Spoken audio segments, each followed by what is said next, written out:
कैसे हैं आप लोग?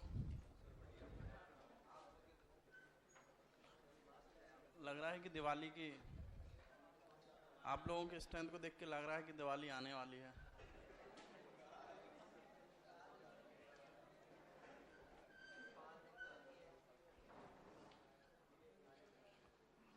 हो सकता है कि कुछ लोग तो यूपी के एग्जाम के बाद वापस ही लौटे ही नहीं होंगे। 5 लोग।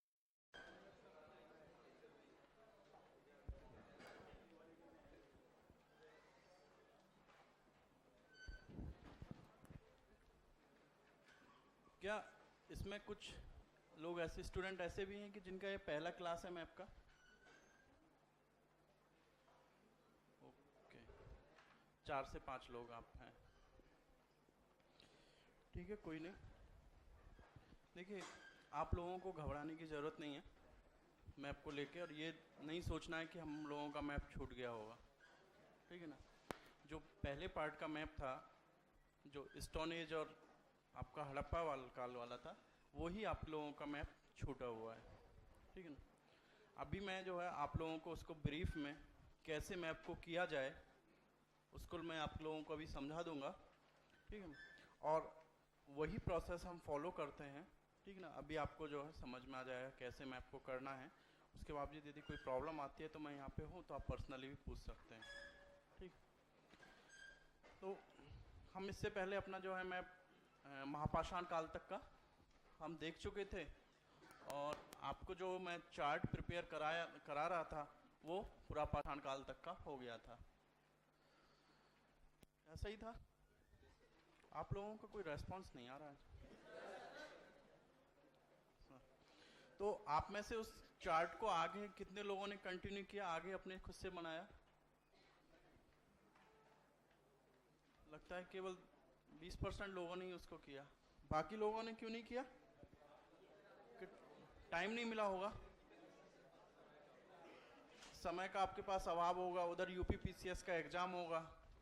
यूपी पीसीएस के एग्जाम के बाद कट ऑफ को लेके टेंशन में होंगे, कितना जाएगा, क्या होगा, कैसे होगा। उस पर भी चर्चा करेंगे हम आगे। ठीक है? कितने लोगों ने आप में से दिया था यूपी पीसीएस का एग्जाम? चलिए, तो उसमें से कुछ मैप से आप लोगों को हेल्प मिली थी? अच्छा, दो दो क्वेश्चन जो है आपको मैप में से ही मिला होगा। एक आपको मिला होगा कि मध्य पाषाण काल में किस स्थल से जो होता है कि पशुपालन के साक्ष्य प्राप्त होते हैं। मैं बार बार आपको लिखाया भी, बताया भी, आदमगढ़ और बागौर। और पता नहीं इसमें कोई किसी स्टूडेंट ने मेरे से वहाँ पूछा भी था कि सर बागौर की चर्चा हमने मध्य पाषाण काल में की है, और सर ने उसको प्रापाषाण काल में भी लिखाया था, तो हमने उसकी चर्चा प्रापाषाण काल में क्यों नहीं की? एक स्टूडेंट थे, उन्होंने अपना जो है उनकी क्वेरी थी तो पूछा। देखिए, जो मुख्य साइट्स जो उससे जो साक्ष्य मिले हैं वो मुख्य रूप से आपके मध्य पाषाण काल से साक्ष्य मिले हैं। और सर ने भी आप लोगों को बताया होगा कि कोई भी ऐसा जो है वाटर टाइट कंपार्टमेंट डिवीजन नहीं है मुख्यतः आपका स्टोन एज की साइट्स को लेके, कि यदि वो प्रापाषाण काल का है तो उससे आगे मध्य पाषाण काल का साक्ष्य नहीं मिलेगा, और यदि मध्य पाषाण काल का है तो उससे प्रापाषाण काल का साक्ष्य नहीं मिलेगा। चूंकि जो स्थल है वो क्रमिक रूप में डेवलप होते गए, तो आरंभिक जो साक्ष्य थे उसके प्रापाषाण काल से भी हमको मिलते हैं, जो कि चूंकि पता ये कैसे चलता है कि भाई कि ये किस काल का था। वहां पे ऐसा तो नहीं कि आदि मानव लिख के चले गए होंगे कि भाई ये इस काल का था, तो वहां से कोई एक पत्र मिला हो तो उससे हमको पता चल गया हो कि ये उस काल का है। तो किससे? कार्बन डेटिंग पद्धति से हमको पता चलता है। तो कार्बन डेटिंग पद्धति के आधार पर जब उसका काल निर्धारण किया जाता है तो उसमें उससे पता चलता है कि ये मध्य पाषाण जो डिवीजन किया गया है कि मध्य पाषाण काल की शुरुआत कब से हुई, तो उससे पहले का भी उसमें कार्बन डेटिंग पद्धति में जो कुछ चीजें हैं उससे पहले की चली जाती हैं, तो उसको पुरापाषाण काल में भी रखते हैं, विशेषकर उस काल की सांस्कृतिक गतिविधियों को, जिसमें से कि आपको सर ने चर्चा की होगी, वहां से चित्रकला वगैरह के साक्ष्य प्राप्त हुए। यूपीपीसीएस ने आपसे क्वेश्चन पूछा, उसने लिखा था कि मध्य पाषाण काल, उसने ये नहीं लिखा पुरापाषाण काल या कोई भी। तो इससे भी आपको जो होता है कि प्रूफ होती है कि जो वो स्थल है वो मुख्यतः मध्य पाषाण काल का स्थल है। और ये भी आपसे कंफर्म हो गया कि कुछ लोग थे तो वो भी आपत्ति ये भी दर्ज कर रहे थे कि सर मुख्य विशेषता तो आपका न पाषाण काल की है, पशुपालन और वो, लेकिन सर ने आपको ये भी बताया था कि नियमित रूप में जो पशुपालन की शुरुआत हुई वो न पाषाण काल में हुई, लेकिन उसका आरंभिक रूप हमको जो है मध्य पाषाण काल में देखने को मिलता है। तो उसने यही पूछा, आपने उसको ठीक सही किया होगा। एक दूसरा क्वेश्चन था कि आपको कि निम्नलिखित में से कौन सा स्थल या क्षेत्र जो है हड़प्पा सभ्यता के अंतर्गत उत्तर प्रदेश से संबंधित था। तो उसमें 4 ऑप्शन थे। पहला था आपका कालीबंगा। कालीबंगा कहाँ पे है? दूसरा था आपका लोथल। लोथल कहाँ पे? गुजरात। तीसरा था आपका आलमगीरपुर। आलमगीरपुर। और चौथा था आपका हुलास। ठीक है ना। देखिए हुलास को लेके आप में थोड़ा सा हो सकता है कि आप लोगों को आपत्ति होगी उसको लेके, लेकिन क्या करें, उसने यूपीपीसीएस ने इतना अच्छा वो दिया था कि उसमें ऑप्शन ऐसा था ही नहीं कि केवल 3 को हम करें। साथ में जो था है कि 3 और 4 ही था, या उसके साथ और ऑप्शन थे तो उसमें 1 या 2 भी था। तो 1 और 2 तो बिल्कुल कंप्लीटली वो नहीं था। तो हुलास आज हम चर्चा भी करेंगे उसका स्थल का, ठीक है ना। तो हुलास जो होता है कि मेनली आपका वैदिक कालीन स्थल है, ठीक है ना। लेकिन उसने पूछ लिया उसको हड़प्पा कालीन स्थल के रूप में। तो हड़प्पा कालीन स्थल के रूप में इसलिए भी उसको लिया जाता है क्योंकि आगे परवर्ती हड़प्पा और वैदिक काल को लेके जो है थोड़ा सा डिबेट चलता रहता, तो इसलिए उसने वो स्थल पूछ लिया आपको। तो यहाँ पे मेरे को कहने का आपसे तात्पर्य यह है, पहली क्लास में भी थी और उसके बावजूद भी मैं आपसे कहता रहा हूँ कि मैप को आप थोड़ा सा जो है इंटरेस्टिंग रूप में लेंगे और थोड़ा सा इसमें आप इंटरेस्ट के साथ पढ़ेंगे तो ये आपको हर एग्जाम में मदद करेगा। हर एग्जाम में आपको ये मदद करेगा। उसका जीता जागता उदाहरण अभी जो है 28 अक्टूबर 2018 को यूपीपीसीएस का एग्जाम हुआ, उसमें आप लोग देख सकते हैं। 2 क्वेश्चन आपका सीधा डायरेक्ट उसी से था। तो यह है कि आप मैप को थोड़ा इंटरेस्ट के साथ पढ़िए और कोरिलेट करके उसको पढ़ेंगे तो इजीली हो जाएगा। आगे के भी एग्जाम होंगे उसमें भी आप देखेंगे। इवन यूपीएससी का जब आप एग्जाम देंगे अगले साल 2 जून को होगा, वहाँ पे भी आपको जो होता है कि हिस्ट्री का क्वेश्चन सॉल्व करने में, हिस्ट्री के अतिरिक्त अन्य क्वेश्चन भी सॉल्व करने में आपको मैप बहुत हेल्प करेगा आप लोगों को। तो अभी तक के मैप में जो लोग कर चुके हैं उनको कोई प्रॉब्लम, कोई क्वेरी उनका? आपका ये थोड़ा सा आप मेरे को ये हिंट कर दीजिए कि सर ने कहाँ तक करा दिए हैं? क्या महाजनपद कंप्लीट हो गया है? और बौद्ध धर्म और जैन धर्म स्टार्ट हुआ? अभी नहीं स्टार्ट। अच्छा, मगध साम्राज्य के उदय की बात चल रहा होगा। उदय के कारणों की चर्चा शायद सर कर आए नहीं, वो मौर्य काल में आएगा।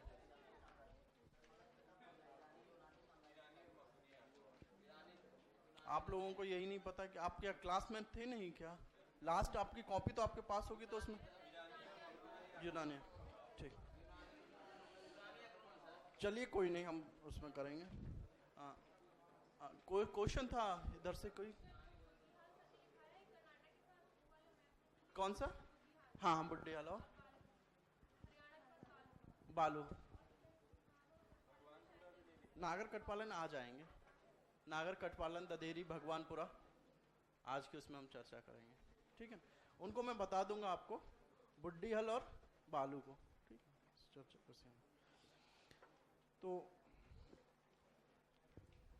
अभी जो है जो लोग फ्रेशर हैं, पहले 5 मिनट उनको मैं दूंगा अभी, और आप लोग जो पहले कर चुके हैं उनका वो रिवीजन हो जाएगा। देखिए कि मैप के लिए आपको मैं बता दूं, जो लोग फ्रेशर हैं अभी हैं उसमें, कि पहला जो क्वेश्चन होता है हिस्ट्री का फर्स्ट पेपर का पहला क्वेश्चन, वो आपका मैप का ही क्वेश्चन होता है जो कि कंपलसरी है, यानी कि उसको आप स्किप नहीं कर सकते हैं।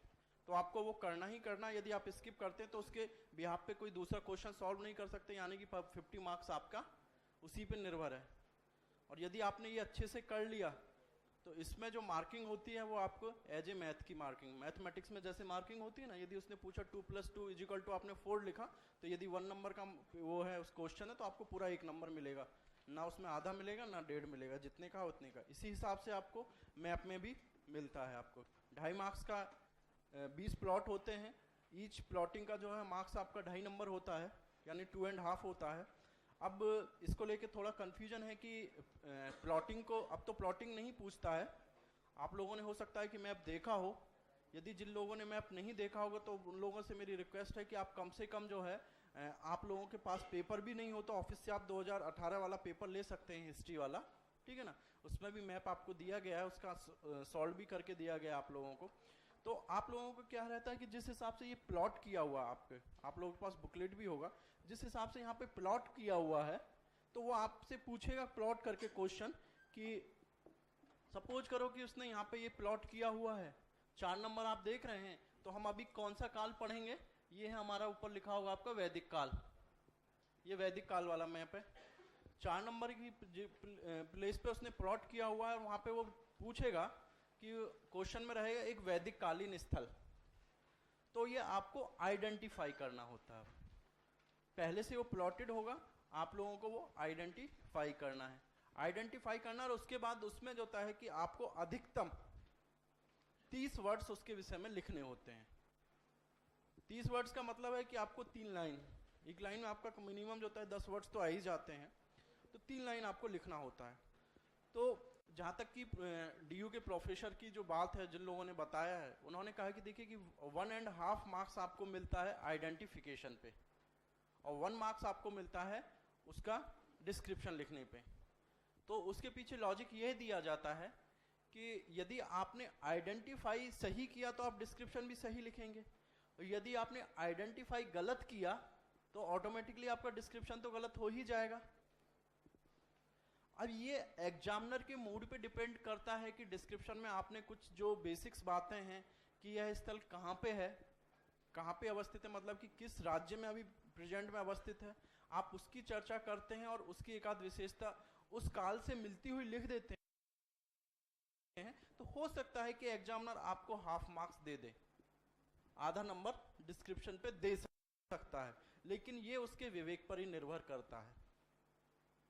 तो हमारा जो पूरा जोर होगा वो होगा कि आपको आइडेंटिफिकेशन पे, आप लोगों को पूरी अपनी जो मेहनत करनी है मैप में करने के लिए, वो लोकेशन को आइडेंटिफाई करने पे करनी है, क्योंकि यदि आप आइडेंटिफाई कर लेते हैं तो पूरा काम आपका बन जाता है।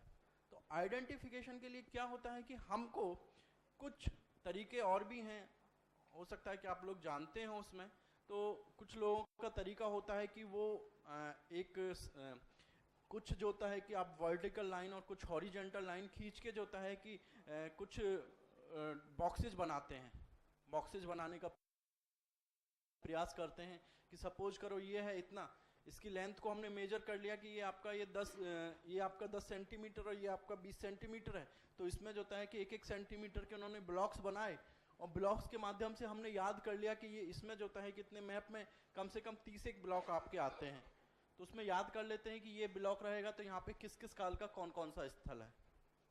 लेकिन ये तरीका अच्छा नहीं है और सटीक नहीं है।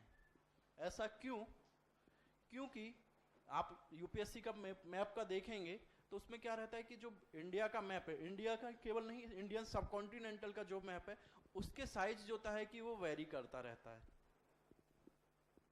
यूपीएससी के जो मैप का साइज है हर साल वो वेरी करता रहता है, और यदि वो साइज वेरी किया वहां पे, आप सपोज करो आप तो 10 का मार्क, आपका जो मैप है वो 10 सेंटीमीटर वाइड 20 सेंटीमीटर का मैप है, और वहां पे आपने देखा कि वो 8 सेंटीमीटर वाइड 16 सेंटीमीटर का मैप आ गया, तो आपका तो जो वहां पे था बॉक्स आप उसी हिसाब से बनाए तो वो तो गलत हो जाएगा। दूसरी बात, क्योंकि अब आपको जो है प्लॉट नहीं करना है, केवल आइडेंटिफाई करना है, और आपको मैप को सॉल्व करने में जो होता है कि मिला है 5 क्वेश्चन आपको लिखना है। 5 क्वेश्चन का मतलब फर्स्ट पेपर में आपको, यदि एक मैप का उसमें हर क्वेश्चन का 3 पार्ट होता है और 5वां नंबर क्वेश्चन जो होगा उसके 5 सब शॉर्ट नोट्स होते हैं। तो कहने का तात्पर्य यह है कि आपको 14 क्वेश्चन वैसे लिखने हैं और एक मैप का करना है। 15 क्वेश्चन इसमें फर्स्ट पेपर में करने और आपके पास 180 मिनट्स हैं, 3 घंटे ही हैं। और 10 मिनट उसमें जो होता है कि फॉर्मेलिटीज पूरी करने में निकल जाते हैं, अपना वो सिग्नेचर कराना और पता नहीं क्या क्या वो निकल जाते हैं। तो कहने का तात्पर्य है कि आपको मैप सॉल्व करने के लिए मात्र 30 मिनट मिलते हैं। 30 मिनट में आपको उसको आइडेंटिफाई भी करना है और 20 का आपको जो है डिस्क्रिप्शन भी लिखना है। आपकी स्पीड कितनी भी तेज क्यों नहीं हो, डिस्क्रिप्शन लिखने में 1 मिनट तो लग ही जाएगा और आइडेंटिफाई करने में। और यदि आप वो स्क्वायर बनाते हैं, आप बॉक्सेज बनाते हैं, तो 20 मिनट तो आपको बॉक्स बनाने में ही चला जाएगा। 20 मिनट बॉक्स बनाने में चला जाएगा और फिर आप देखेंगे आइडेंटिफाई कब करेंगे और फिर डिस्क्रिप्शन कब लिखेंगे। तो एक तो वो टाइम टेकिंग है तरीका, दूसरा कि वो जो होता है कि ऑथेंटिक नहीं है। इसके बावजूद कुछ लोग क्या करते हैं कि पूरा मैप को वैसा नहीं करके यहाँ से एक सीधी लाइन खींचते हैं, यहाँ से करते हैं, वो कुछ अपना अगड़म तिगड़म करते हैं, ठीक है ना। वो तरीका भी सही नहीं है, क्योंकि मैप का साइज जहाँ पे वो हुआ वो तरीका भी फेल हो जाता है। तो सबसे अच्छा तरीका ये है मैप को हमको, क्योंकि देखिए इंडिया का जो मैप का शेप है, शेप तो कभी बिगड़ नहीं सकता। इंडियन सबकॉन्टिनेंटल का जो शेप है, आप भी मैप खरीदते होंगे, एटलस होगा किसी के पास, या तो आप देखें कि पूरा बड़ा वाला मैप भी देखें तो उसमें शेप तो वही रहेगी इंडिया की, या छोटा वाला मैप देख लें सब तब भी शेप वही रहेगी। तो हमको उसको इंडिया की शेप को अपने माइंड में बिठा लेना है, और इंडिया की शेप के साथ उसमें कुछ कट्स एंड कर्व दिए हुए हैं। इंडिया का जो आप मैप देखेंगे, आप जो होता है कि सीधा सीधा ये नहीं कि एक सीधी लाइन ऐसे खींची और एक हॉरिजॉन्टल लाइन खींची, एक वर्टिकल लाइन खींची तो इंडिया का मैप बन गया, ठीक है। उसमें कुछ कट्स एंड कर्व दिए हुए हैं, वो कट्स और कर्व जो है आप लोगों को मदद करेंगे आइडेंटिफाई करने में। जैसे कि मैं आपको बता दूं, आपको देखिए ये वाला कट है, ऊपर से आ रहा है, यहाँ पे एक कट बना हुआ है, एक कर्व भी है। आप लोगों को याद रखना है कि यहाँ से आप देखेंगे तो इतने वाला जो पोर्शन है ये पूरा आपका जम्मू एंड कश्मीर में चला जाता है। ये वाला आप देख रहे हैं यहाँ से कट्स के साथ। अब अगले मैप में आप देखेंगे कि यहाँ से लेके यहाँ तक का जो पोर्शन है, ये जो होता है कि ऐसे करते हुए ये वाला ये पंजाब में चला जाता है। अगला जब आते हैं इस वाले कट से यहाँ से लेके हम अपना, तो पंजाब वाला रीजन यहीं पे है, तो यहीं से लगता हुआ ऐसे आपको ये आ जाता है हरियाणा वाला रीजन। इस वाले कट से लेके और हम यहाँ तक का देखते हैं, ये पूरा आ जाता है अपना राजस्थान में। यहीं से जो होता है कि आपका गुजरात स्टार्ट होता है, और गुजरात आपका यहाँ से यहाँ तक का गुजरात आ जाता है। गुजरात के बाद जो होता है कि महाराष्ट्र आपका यहाँ से यहाँ तक का ये महाराष्ट्र चलता रहता है। महाराष्ट्र छोटा सा गोवा आता है, तो गोवा से हमको कोई मतलब भी नहीं, कोई प्लेसेस भी ऐसा नहीं है। गोवा में आगे चल के जो होता है मॉडर्न एज में पुर्तगालीज का था, तो उसमें देखेंगे। फिर ये पूरा आ जाता है आपको, ये यहाँ से लेके ये वाला रीजन आपका कर्नाटक में आ जाता है, और नीचे आपका केरल आ जाता है। इसी हिसाब से यदि हम करते हैं तो यहाँ से आपका ये पूरा तमिलनाडु वाला रीजन आ जाता है। तमिलनाडु से यहाँ तक हम देखते हैं ये वाले कट से, आपको ये कट ये याद रखना होगा, ठीक है ना। तो यहाँ पे आपका आंध्रा आ जाता है, आंध्रा के बाद सॉरी ऊपर तक जाएगा आंध्रा। ये वाला रीजन जो होता है कि आपका उड़ीसा आ जाता है, और यहाँ से लेके आपका ये बंगाल, पश्चिम बंगाल। अब ये वाले रीजन पे हम आते हैं यहाँ से, तो यहाँ से आपका यूपी स्टार्ट होता है, और ये वाला जो कट है यहाँ तक, ये ऐसे कट बना हुआ है, और यूपी ऐसे नीचे जाते हुए ऐसे ये आपका यूपी आ जाता है, और यहाँ से आपका ये बिहार स्टार्ट हो जाता है। आप अपने मैप में देखेंगे तो ये कट्स एंड कर्व को थोड़ा सा माइंड में बिठा लेंगे तो आपको आइडेंटिफाई करना इजी इसलिए हो जाएगा कि आपको याद हो जाएगा कि ये किस राज्य में। आपको यदि राज्य पता होगा तो आपको लिखने में आसानी होगी। जब डिस्क्रिप्शन हम लोग लिखते हैं तो पहला लाइन सेंटेंस हमारा यही होता है कि यह स्थल वर्तमान में इस राज्य में अवस्थित है, जिस राज्य में हो। तो इससे क्या होगा कि आपको राज्य आइडेंटिफाई करने में इजी हो जाएगा। दूसरा, एक तो हमको ये करना है, दूसरा तरीका एक और हमको इसके साथ और करना है जो इसका कॉम्प्लीमेंट्री होगा। यदि हम केवल इतना करके चले जाएंगे तो वो एनफ नहीं होगा, ठीक है ना। इसके लिए एक और हमको करना पड़ेगा। मैं इसके लिए एक चार्ट प्रिपेयर आप लोगों को कराता हूँ, ठीक है ना। आज भी मैं उस पर चर्चा करूंगा, आप लोगों को वो भी कराऊंगा, ठीक है ना। मैं जो चार्ट प्रिपेयर कराता हूँ, एक्चुअली होता क्या है कि जो लोग पहले होंगे, यहाँ पे भी एक स्थल की हम चर्चा कर चुके हैं, इधर परवर्ती हड़प्पा कालीन स्थल या हड़प्पा कालीन स्थल कौन सा था इधर, मांदा, ठीक है ना। अब आप लोगों को कंफ्यूजन हो सकता है कि यहीं पे हमने कंफ्यूजन पेपर में हो सकता है यार, यहीं पे हमने एक स्थल भी पढ़ा था मांडा, और यहीं पे अब हम देख रहे हैं दिव्यकूट। मांडा की चर्चा हमने जो काल में की थी वो परवर्ती हड़प्पा कालीन स्थल भी है और हड़प्पा कालीन स्थल भी है आपका। और यह स्थल कौन सा काल का है, यह आपका वैदिक काल का। अब आपसे जो वो क्वेश्चन पूछेगा, जो क्वेश्चन उसने पूछा कि उसी के अकॉर्डिंग हमको आंसर देना है। यदि वो पूछेगा कि एक परवर्ती हड़प्पा कालीन स्थल, तो हम कौन सा स्थल लिखेंगे, मांडा। यदि उसने पूछा कि एक वैदिक कालीन स्थल, तब हम कौन सा स्थल लिखेंगे, दिव्यकूट। तो इसके लिए जरूरी क्या हो जाता है कि ये तैयार करने में, ये चार्ट प्रिपेयर करने में आपको आसानी इसलिए रहती है कि चार्ट के माध्यम से आपको पता चलता रहता है कि किस राज्य में किस राज्य में किस काल में कौन कौन से स्थल थे। चूंकि जब एग्जाम हॉल में आप जाएंगे, और यहाँ पे भी मैंने अभी आप लोगों का टेस्ट लिया था, उसमें भी वो प्रॉब्लम आप लोगों के सामने आई, ठीक है ना। कुछ लोगों ने जो है, मैंने उधर पूछा था आपको मध्य पाषाण काल में आपसे संबलपुर पूछा था, आप लोगों ने बरूडी और कुचाई उसमें लिखा था। इसी हिसाब से जो है कि एक और स्थल आपसे पूछा था, तो उसमें भी आप लोगों ने कंफ्यूजन हुआ आप लोगों को। देखिए कि आपको यहाँ पे केवल पता था कि इतने ही उसमें से आना है और जो प्लेस है इसी में से आना है। जब आपको ये सब पता होते हुए इतने पे कंफ्यूजन यहाँ पे हुआ, तो एग्जाम हॉल में कंफ्यूजन होना तो लाजमी है। उस कंफ्यूजन से बचने के लिए जरूरी है कि हम वो चार्ट प्रिपेयर करें, और चार्ट प्रिपेयर करने के साथ साथ जो है कि हम डेली उस चार्ट को जो है कि 5 मिनट अपना दें। पता रहे कि हाँ, कि जम्मू कश्मीर में जो है आप रिवाइज करने में वो फायदा करेगा आपको। जब आप रिवीजन करेंगे तो पता चलेगा कि पुरापाषाण काल से लेकर आधुनिक काल तक का मैप, आप बिना मैप आपके सामने हुए, आप अपनी स्मृति के आधार पर उस चार्ट के माध्यम से पूरा मैप आप कर जाएंगे। उदाहरण के लिए मैं आपको बताता हूँ, आपने देखा कि हाँ आपका चार्ट प्रिपेयर है, तो जम्मू एंड कश्मीर में आपने उठाया कि देखा कि पुरापाषाण काल में कौन से स्थल मिले हैं, 2 स्थल, पहलगांव और समथन। मध्य पाषाण काल में स्थल कोई मिला है, कोई स्थल नहीं मिला। नवपाषाण काल में 2 स्थल, बुर्जहोम, गुफ कराल। हड़प्पा काल में कोई स्थल मिला, हाँ एकमात्र स्थल मांडा। उसके बाद देखा कि और परवर्ती हड़प्पा में मांडा ही जो होता है कि आगे परवर्ती हड़प्पा में भी चलता है तो मांडा ही वो। उसके बाद महापाषाण काल में बुर्जहोम और गुफ कराल। तो इस रूप में आप जब चलेंगे तो होगा। अब हड़प्पा की महापाषाण के बाद अब देख रहे हैं हम वैदिक काल। वैदिक काल में भी एक स्थल कौन सा मिला है जम्मू कश्मीर से, दिव्यकूट। जब आपको ये क्लियरिटी होगी कि यहाँ से केवल इस काल से इतने ही स्थल मिले हैं, तो आपको वहाँ पे उस राज्य में जितने भी स्थल हैं उनको लेके कंफ्यूजन नहीं होगा। आपसे उसने पूछा है कि नवपाषाण कालीन स्थल, तो आपको पता है कि नवपाषाण काल में केवल 2 ही स्थल जम्मू एंड कश्मीर से मिले हैं, वो हैं बुर्जहोम और गुफ कराल। तो अब आपका ध्यान जो है कि ना तो समथन पे जाएगा, ना पहलगांव पे जाएगा, ना आपका ध्यान मांदा पे जाएगा, ना आपका दिव्यकूट पे जाएगा। आपको पता होगा कि 2 ही स्थल हैं, बुर्जहोम और गुफ कराल नवपाषाण काल के।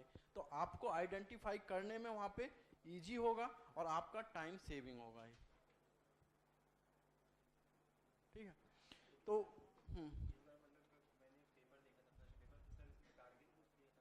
क्या कारगिल नहीं था वो, इस साल पिछले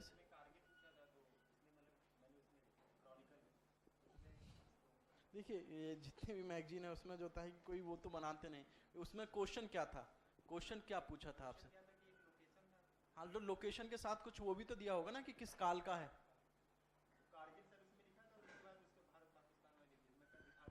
कल आप दिखा देना, ठीक है ना। वो कारगिल नहीं कहेंगे, कारगिल वर्तमान काल, क्योंकि कारगिल के ही पास उस काल का स्थल होगा जो अपने इसमें होगा हमारे में, ठीक है ना। उसका हाँ बिल्कुल बिल्कुल, तो वो कारगिल, तो उसके लिए भी मैं बता दूंगा, ठीक है ना, जो हमको है इसमें दे दें, ठीक। तो देखिए हम लोग जो है 2 फेज में मैप कर रहे हैं। पहले फेज में आपसे जो है कि केवल स्थल से आपको रूबरू कराया जाता है और आपका जो है रिवीजन कराया जाता है, और सेकंड फेज में जो होता है कि मैं वो चार्ट आप लोगों को प्रिपेयर कराता हूँ, ठीक है ना।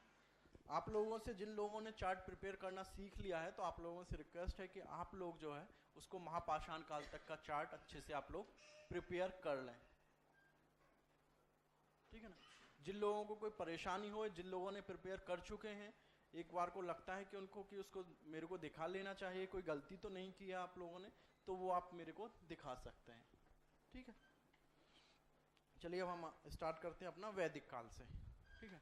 आज हम लोग जो है वैदिक काल, महाजनपद काल देखेंगे, ठीक है ना। आप लोगों का महाजनपद काल तक का सभी के पास मैप का बुकलेट होगा।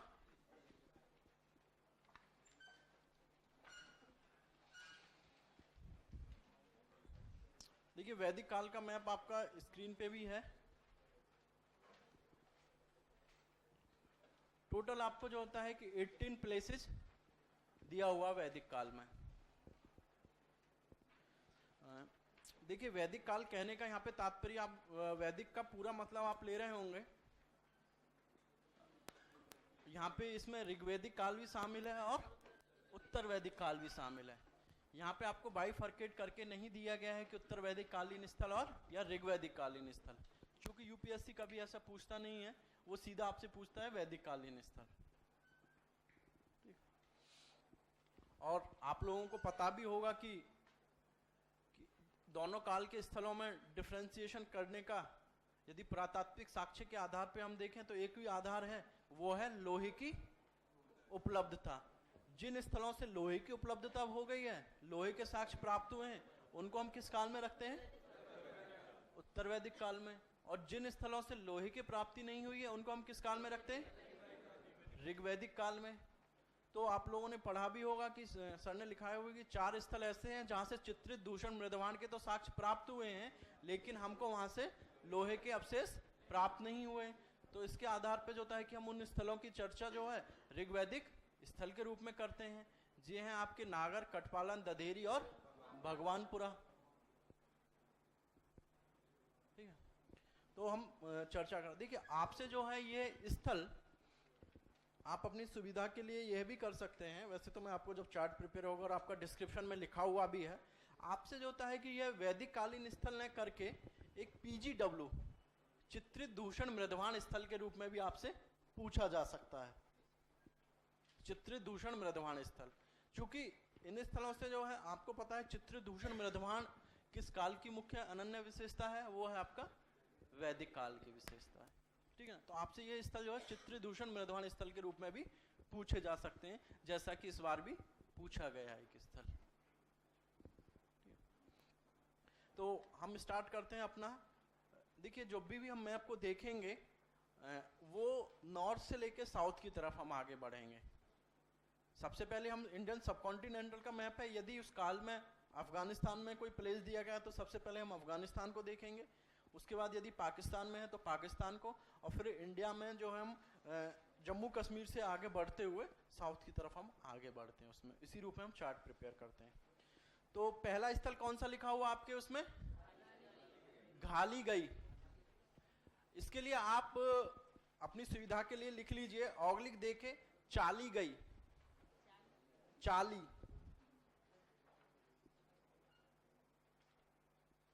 क्योंकि इसको कई कुछ लोग इसको घाली गई कहते हैं, कुछ लोग इसको चाली गई कहते हैं,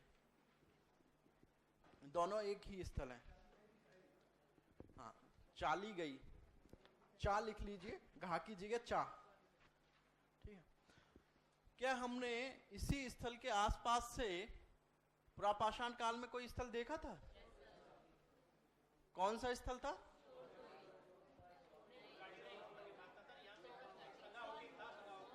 संघाव केव। जहां पे आपको घाली गई दिया हुआ है, वहां पे पुरापाषाण काल में कौन सा स्थल था? संघाव केव,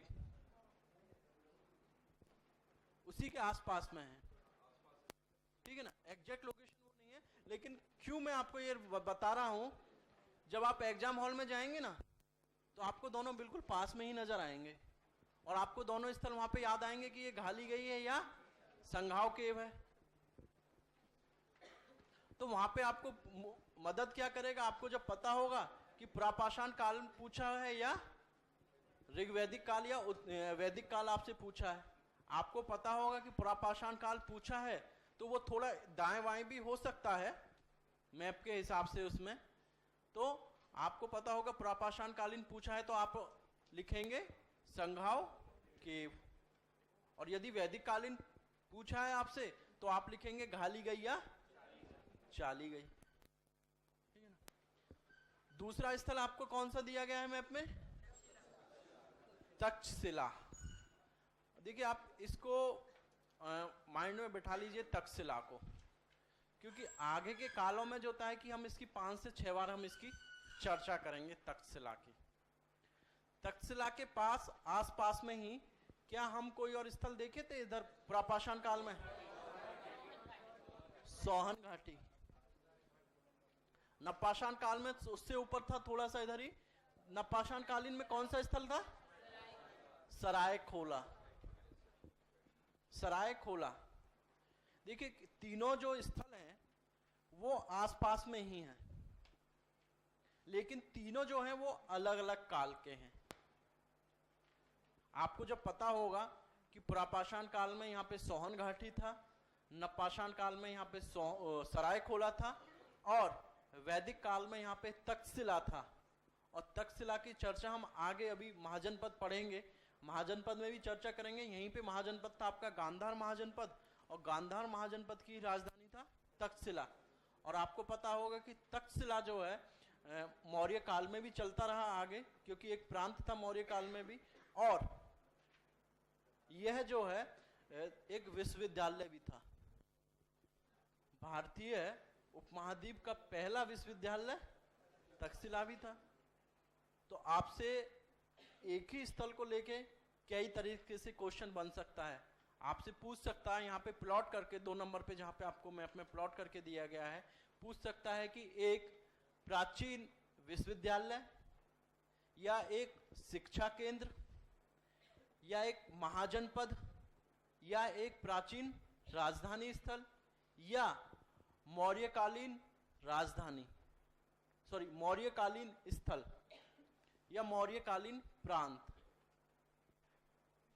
क्योंकि अलग अलग काल में जो होता है कि इसकी अलग अलग विशेषताएं रही हैं, तो वो किसी भी एक विशेषता को लेकर आपसे क्वेश्चन पूछ सकता है, और जिस हिसाब से क्वेश्चन पूछेगा उत्तर हमारा डिस्क्रिप्शन वैसे ही रहेगा।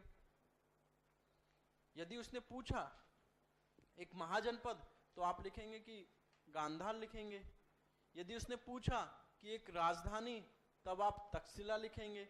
विश्वविद्यालय पूछा तब भी आप तक्षशिला लिखेंगे, ठीक है। अगला स्थल हम पाकिस्तान में देख रहे हैं 3 नंबर पे, मूल स्थान। उस समय हम इसको मूल स्थान के नाम से जाना जाता था। वर्तमान में जो मुल्तान है, मुल्तान शहर है पाकिस्तान में, तो मुल्तान को ही जो है प्राचीन काल में मूल स्थान कहा जाता था।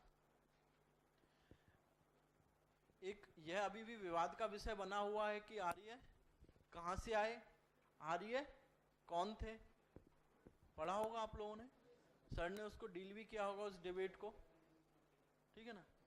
तो माना यही जाता है कि आर्य जो है आपका पश्चिम एशिया से माइग्रेट करते हुए आए, लेकिन ये अभी भी पूरी तरह से होता है कि पता नहीं है। तो पश्चिम एशिया से आ रहे थे, तो आपको जो होता है कि मैंने फर्स्ट क्लास में 2 पासेज की चर्चा की थी, यानी कि दर्रे,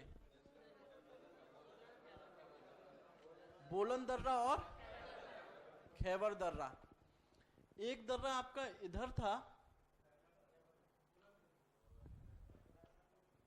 और एक आपका, तो ये वाला जो है आपका देख लो दर्रे के पास में, इधर से भी स्थल है और यहां पे भी स्थल है आपका दोनों का। माइग्रेट करके आ रहे थे, तो उधर भी आपका जो है उनका मिला। संघाव केव, चूंकि संघाव केव का आसपास जो हम पहले देख चुके थे, प्रापाषाण काल में भी हम लोग देखे थे, तो संघाव केव चूंकि प्रापाषाण काल से चलता आ रहा था, तो वहां पे मानवीय गतिविधियां थोड़ी बहुत रूप में चलती आ रही थी। तो चूंकि वो माइग्रेट करके उधर से आ रहे थे, तो उन्होंने अपना जो है कि उसी के आसपास वाले क्षेत्र में रहना मुनासिब समझा। देखिए आपको जो है ये लिंक करते हुए चलना है मैप को, आप जितना लिंक करते हुए मैप को चलेंगे उतना इजी होगा आप लोगों के लिए, और उतना ही आप लोगों के लिए ये इंटरेस्टिंग होगा। आप कैसे कनेक्ट कर पाएंगे कि जब आपको जो पीछे मैप करा दिया गया है, जो साइट्स आपको बता दी गई हैं, उनको आप देखेंगे और उनके पास में आप देखेंगे कि इसके सराउंडिंग में कौन सी साइट पीछे थी। जब आप देखेंगे तो आप इजीली कनेक्ट कर पाएंगे। आपको थोड़ा सा ज्योग्राफी का ज्ञान होगा, जो पहली क्लास में मैंने बताया, ठीक है ना। चौथा स्थल कौन सा हमारा? दिव्य कूट। ये जो दिव्य कूट है आपका, यह पंजाब और जम्मू एंड कश्मीर एंड पंजाब के बॉर्डर पे है, लेकिन इसको मुख्य रूप से माना ही गया है आपका जम्मू एंड कश्मीर में। यह भी एक स्थल है, यह है दिव्य कूट। अगला स्थल हम लोग देख रहे हैं, दिव्य कूट के पास हमने परवर्ती हड़प्पा काल या हड़प्पा काल में देखा था मांडा, जो कि आपसे टेस्ट में भी पूछा गया था। उसमें भी आप लोगों ने, कुछ लोगों ने तो उसको बुर्जहोम भी लिख दिया था। कॉपियां तो मैंने ही आप लोगों की देखी, तो कुछ लोगों ने उसमें बुर्जहोम भी लिख दिया था। अरे भाई, इसमें पूछा गया था कि आपको एक परवर्ती हड़प्पा कालीन स्थल, और परवर्ती हड़प्पा में तो बुर्जहोम था ही नहीं, वो या तो नवपाषाण काल में था या महापाषाण काल में था। और दूसरी बात जो होता है कि बुर्जहोम की लोकेशन ये है ही नहीं, बुर्जहोम आपको पड़ता है इधर।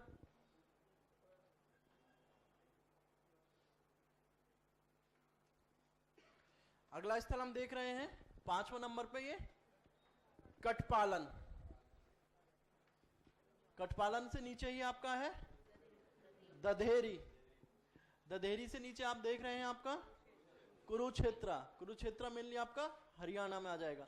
दो स्थल की हम चर्चा कर रहे हैं यहाँ पे, 5वां और 6वां नंबर, कटपालन और दधेरी, ये आपका पंजाब में है।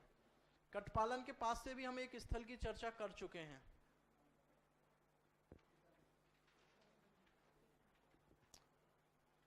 सॉरी, इसमें दधेरी के पास में। दधेरी जो है फतेहगढ़ साहिब जिले में है, पंजाब के। बनावली तो मेरे भाई हरियाणा में है। संघोल की भी चर्चा किए थे,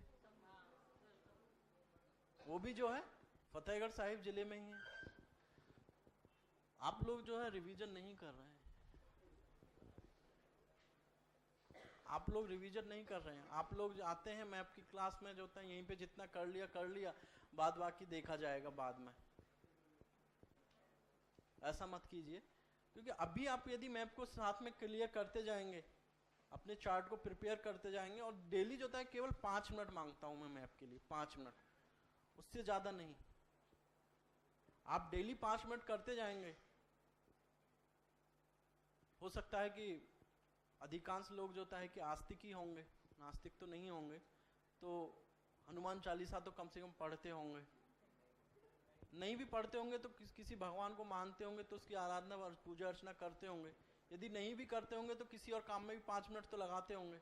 तो सोच लिया कीजिए कि 5 मिनट जो होता है कि मैं, ये भगवान का ही कार्य है, तो हनुमान चालीसा पढ़ने की जगह जो होता है कि मैं अपना एक काल का मैप में डेली पढ़ लिया करूंगा, तो भगवान उससे भी खुश हो जाएंगे। भगवान भी खुश, आप भी खुश, और घर वाले भी खुश, क्योंकि एक्शन इसी से होना है। ठीक है, तो कटपालन और दधेरी, तो यह दोनों स्थल भी आपका PGW में आएंगे। अगला स्थल आपका 7 नंबर पे कुरुक्षेत्र। कुरुक्षेत्र कहां पे है? हरियाणा में। कुरुक्षेत्र से जो होता है कि एक आपसे पूछा जा सकता है कुरुक्षेत्र के रूप में ही, वैदिक कालीन स्थल के अतिरिक्त एक पूछा जा सकता है कि एक युद्ध स्थल, ठीक है ना। या एक पूछा जा सकता है कि एक प्राचीन कालीन सांस्कृतिक स्थल के रूप में भी आपसे पूछा जा सकता है, ठीक है। तो आपको याद रखना है उसके लिए, क्योंकि एक स्थल जो होता है कि वो कई तरीके से पूछा जा सकता है। और वर्तमान में यूपीएससी का ट्रेंड ये रहा है कि वो काल की जगह जो है, जो उस काल की विशेषताएं होती हैं, वो उसके रूप में पूछता है ना कि राजनीतिक सांस्कृतिक केंद्र, एक प्राचीन राजधानी। अब वो ये नहीं बताता कि किस काल की राजधानी। अब प्राचीन काल तो लेके हम जो होता है कि आदि मानव की शुरुआत से लेके जो होता है पूर्व मध्य काल से पहले तक का काल जो होता है प्राचीन काल ही माना जाता है। अब इसमें तो तब तक तो हम कम से कम 100 राजधानियां पढ़ लेते हैं। अब वो केवल एक लिख देता है कि प्राचीन कालीन राजधानी। अब आप ये आपकी ड्यूटी है कि वो कौन सा है। तो वो किस तरीके से आप उसको आइडेंटिफाई कर पाएंगे, जब आपको पता होगा कि इस राज्य, इस क्षेत्र में प्राचीन काल में कौन कौन सी राजधानियां थी। ठीक है, अगला हम करते हैं। अगला 7वां नंबर हमने देखा कुरुक्षेत्र। 8 नंबर आपका इंद्रप्रस्थ। यह वर्तमान जो दिल्ली है आपका, वही है इंद्रप्रस्थ जो है। आगे हम चर्चा भी करेंगे, सर ने बताया भी होगा कि उत्तर वैदिक ऋग्वैदिक काल तक जो आर्यों का विस्तार था, आर्य जो होता है कि यमुना, गंगा यमुना दोआब के जो होता है कि मेनली उत्तरी भाग तक ही सीमित रहे थे। वो जो होता है कि विंध्य के दक्षिण तक भी नहीं पहुंचे थे। यमुना उनकी जो है पूर्वी सीमा थी। इन सब बातों से परिचित है आपने? क्योंकि आप लोग रेस्पॉन्स नहीं कर रहे ना, लगता है कि सर ने बताया है, नहीं बताया है। ठीक है, तो आप जब पता होगा कि ये तो हमने देखा कि कुरु, यहाँ पे जो होता है कि इंद्रप्रस्थ है, आगे ये कुरु जनपद था। यहाँ पे कुरु जनपद था, तो कुरु जनपद की राजधानी आपका इंद्रप्रस्थ थी। आगे जो होता है कि कुरु अपनी जो होता है कि संसाधनों के बल पर, अपनी सैन्य शक्ति के बल पर आगे जो होता है कि ये जनपद से महाजनपद में चेंज हो गया, तब्दील हो गया। तो आगे भी हम जो महाजनपद में भी इसकी चर्चा करेंगे। 9 नंबर पे हम देख रहे हैं आपका हस्तिनापुर।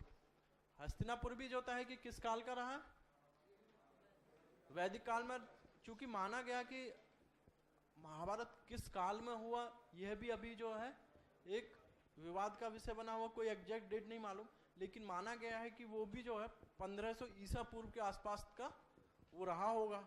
तो उसमें जो हस्तिनापुर को भी उस काल का जो है, हम जो रामायण महाभारत कालीन स्थल भी लेते हैं तो इसी काल में हम देखते हैं। तो यह जो आपका 9 नंबर में हस्तिनापुर, यह आपसे पूछा जा सकता है कि एक महाभारत कालीन स्थल या एक सांस्कृतिक स्थल या एक राजधानी स्थल। चूंकि कुरु जो था, कुरु जनपद था, तो कुरु जनपद की राजधानी आरंभ में हस्तिनापुर थी। ये आपको डिस्क्रिप्शन में लिख के दिया गया है, ठीक है ना। कुरु महाजनपद की राजधानी आरंभ में हस्तिनापुर थी। और आप लोगों को ऐसा भी बताया गया है, ऐसा माना जाता है कि जो पुरातात्विक अवशेष मिले हैं कि चूंकि उस समय जो होता है कि एक भयंकर बाढ़ आई, तो बाढ़ के कारण जो होता है कि हस्तिनापुर का जो है विनाश हो गया। और आगे जब इंद्रप्रस्थ महाजनपद के रूप में तब्दील हुआ, तो उधर ही जो है आपका कुरु राज्य जो है, कुरु महाजनपद हुआ। तो उसने जो होता है कि अपने आस ही जो है इंद्रप्रस्थ को आगे राजधानी बनाया।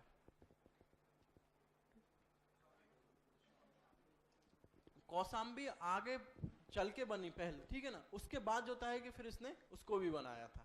कौशाम्बी की चर्चा करेंगे, इसमें दिया हुआ आगे भी 15 नंबर पे आप देखेंगे तो कौशाम्बी भी है। अब आपने देखिए सबसे ज्यादा स्थल इस काल में मिले हैं हमको उत्तर प्रदेश से। पहला देखिए, पहले भी हमने चर्चा की हस्तिनापुर। हस्तिनापुर के बाद 10 नंबर पे हम देख रहे हैं आपको अहिछत्र। इस बार यूपीएससी ने आपसे यह स्थल पूछा भी था, अहिछत्र।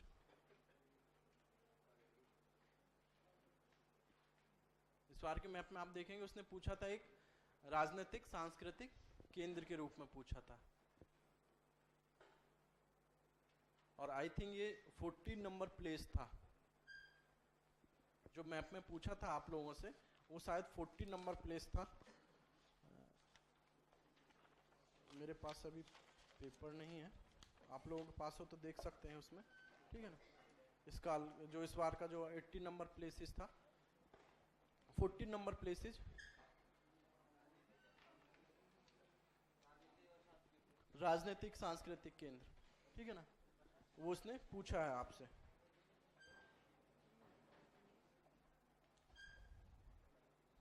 एक मिनट दिखाएंगे जरा।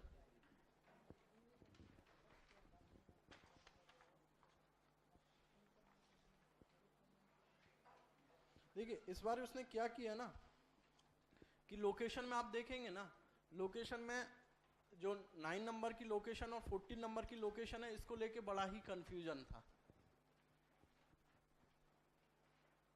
बहुत कंफ्यूजन है। आप यदि अहिर छत्र की एग्जैक्ट लोकेशन जो देखेंगे, अहिर छत्र आपका किस जिले में पड़ता है? बरेली बदायूं वाले फर्रुखाबाद वाले रीजन जो है, जो मतलब कि ये रोहेलखंड वाला जो रीजन है ना, ये पूरा जो रोहेलखंड वाला रीजन है, इसमें आपका अहिर छत्र जो रहता है।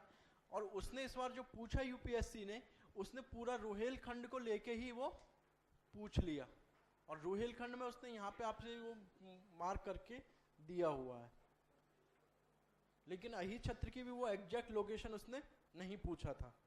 तो यही मैं कारण रहता है कि यूपीएससी भी कई बार ये ऐसा खेल करती है कि वो जो है कि एग्जैक्ट लोकेशन पे आपसे नहीं पूछती है।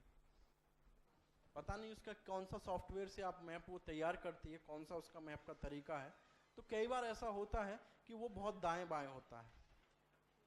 ये आपको पता होगा कि उस काल में उस क्षेत्र इस जहाँ पे लोग क्वेश्चन आपसे पूछा गया है कि वहां से उसके अलावा कोई और स्थल मिल ही नहीं सकता, तो आप लिख के आएंगे तो आपका पूरा मार्क्स मिलेगा। तो इसलिए जो चार्ट प्रिपेयर करने का तरीका है ना, वो सबसे बेस्ट तरीका है। अगला स्थल है हमारा 11 नंबर पे क्रीवी अर्थात पांचाल। यह भी पहले जो है आपका जनपद था, और आगे चल के जो है कि यह महाजनपद में तब्दील हो जाएगा। उत्तर वैदिक काल की विशेषता है ना जनपदों का विकास। पहले जो राज्य थे, आपने पता होगा कि ऋग्वैदिक काल में जो आपने पढ़ा होगा वहां की राजनीति का, तो पदली सर ने एक लाइन लिखाई होगी, इस काल में राज्य जो होता है कि क्षेत्र आधारित न होकर जन आधारित होते थे। और उत्तर वैदिक काल में आपको सर ने लिखाया होगा, इस काल में राज्य जो होता है कि जन आधारित की जगह क्षेत्र आधारित होने लगे, और उनका जो होता है कि आकार पद में तब्दील होगा, और जनपद से आगे जो है महाजनपदों का विकास होगा। तो इसलिए जो होता है कि कुरु और पांचाल की चर्चा हम जनपद के रूप में भी करते हैं और महाजनपद के रूप में भी। 12 नंबर पे आपका अतरंजी खेड़ा या जखेड़ा।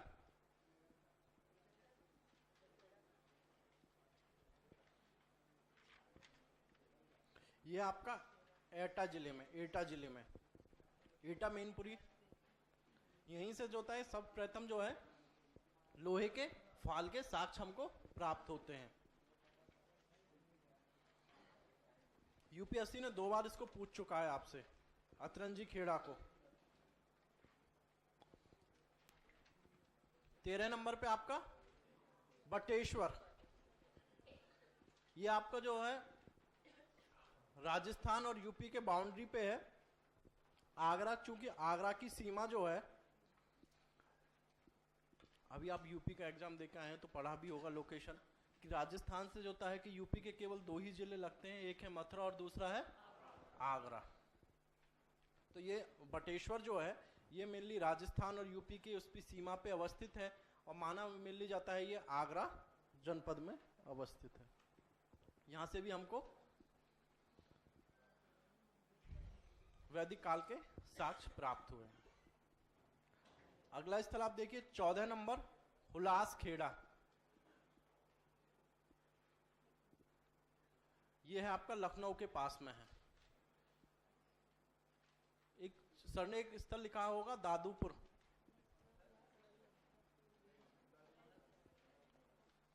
सर ने नहीं लिखा होगा तो आपकी जो बुकलेट है उसमें होगा। आप क्वेश्चन कर चुके हैं द्वितीय नगरीकरण में लौह उपकरणों की भूमिका, अभी नहीं किए?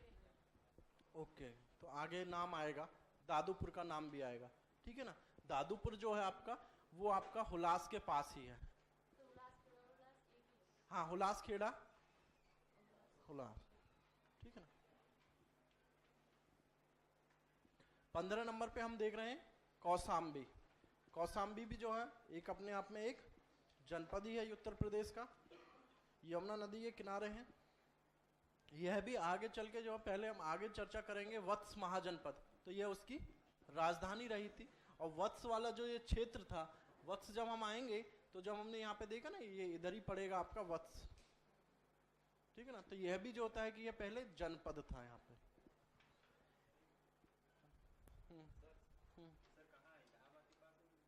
कहाँ? कौशाम्बी आप मैप में देखेंगे ना तो इलाहाबाद से दूर, उसमें जो इलाहाबाद और वाराणसी के बीच वाले, हाँ इलाहाबाद के पास वाला कौशाम्बी तो एक ही है मेरे हिसाब से, यूपी में एक ही है ना। इलाहाबाद के पास वाला ही वही है ना। अच्छा, अब तो मतलब प्रयागराज के पास वाला ही है ना, क्योंकि प्रयागराज कहना पड़ेगा, ऑफिशियली प्रयागराज है, ठीक है ना। एक स्थल की हम चर्चा करेंगे आपको, प्रयाग ज्योतिषपुर, 16 नंबर में। यूपीएससी 3 बार इस पे क्वेश्चन आपसे पूछ चुका है, इसी लोकेशन को, प्रयाग ज्योतिषपुर को।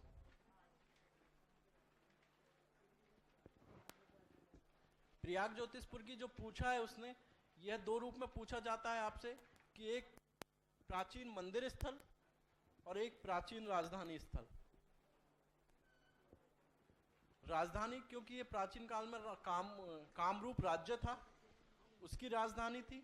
और यहाँ पे वर्तमान काल में भी आप देखते हैं कामाख्या देवी का मंदिर है, तो उसकी चर्चा की जाती है, ठीक है।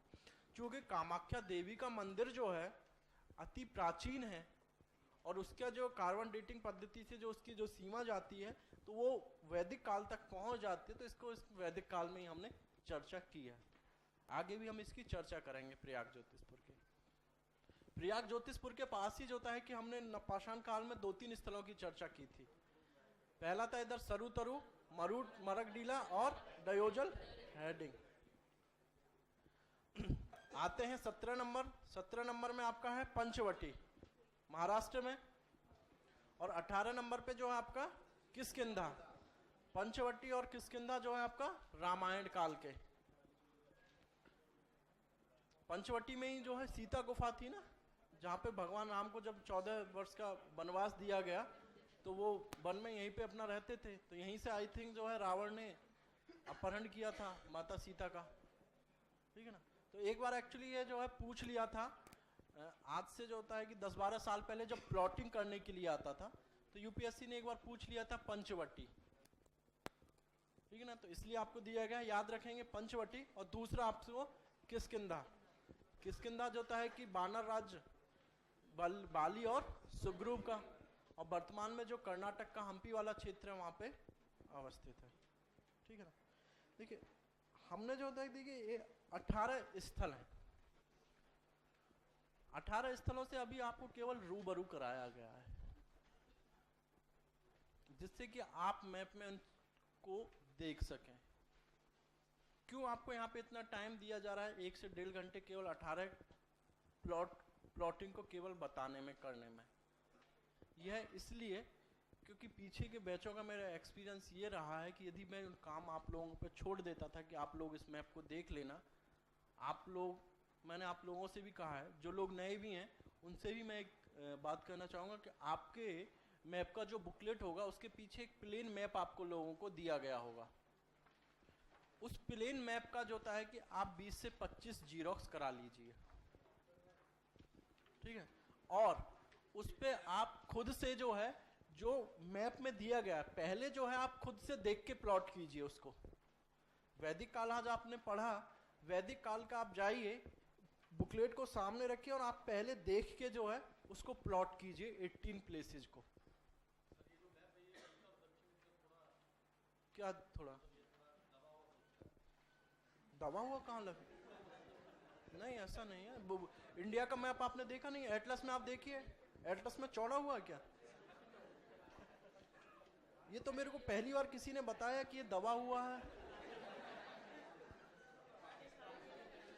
अभी तक मैं 3 साल से मैं यहाँ पे मैं पढ़ा रहा हूँ, तो पहली बार मेरे को किसी ने कहा कि ये दबा हुआ है। दबा हुआ तो है ही है, उसकी जो चीज है, लेकिन ठीक है ना, इसको ध्यान से देखिए, दबा हुआ नहीं है, ऐसा ही लोकेशन है उसका, ठीक है ना। यदि आपको विश्वास नहीं है तो आप जो है कि सरकार का जो साइट्स है ना,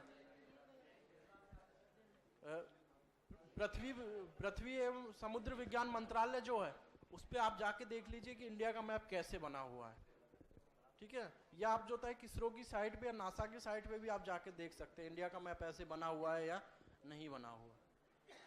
यदि ऐसा कंफ्यूज मत रखिए कि दबा हुआ है या उभरा हुआ है। अब यूपीएससी ने आपसे जो पूछा था, यूपीएससी का तो मैप आपने देखा होगा, देखा या नहीं देखा? नहीं, आपसे ही पूछ रहा हूं, आपने यूपीएससी का मैप देखा हुआ है? सच बताना, देखा हुआ है? तो उसमें ऐसा ही बना हुआ है कि या कुछ और टाइप से बना हुआ है? नहीं, हंसने वाली बात नहीं है, उसमें ऐसे ही बना हुआ है। आपको कंफ्यूजन हो सकता है कहीं आपने किसी दूसरे कंट्री का आप मैप नहीं देख लें, इसलिए मेरे को टेंशन है। देखो इन्होंने दिखा भी दिया है, वैसा ही बना हुआ मेरे भाई ये तो, ठीक है ना। चलिए कोई नहीं,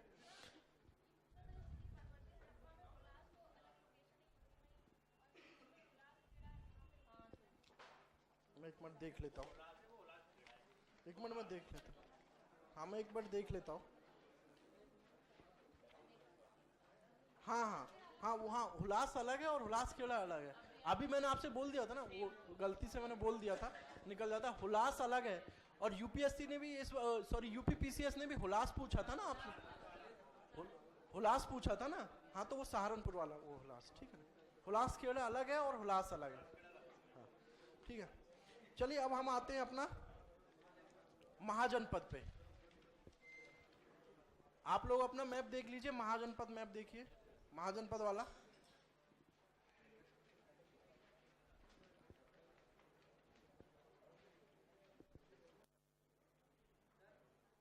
हाँ बोलिए। भगवानपुरा नहीं मिला?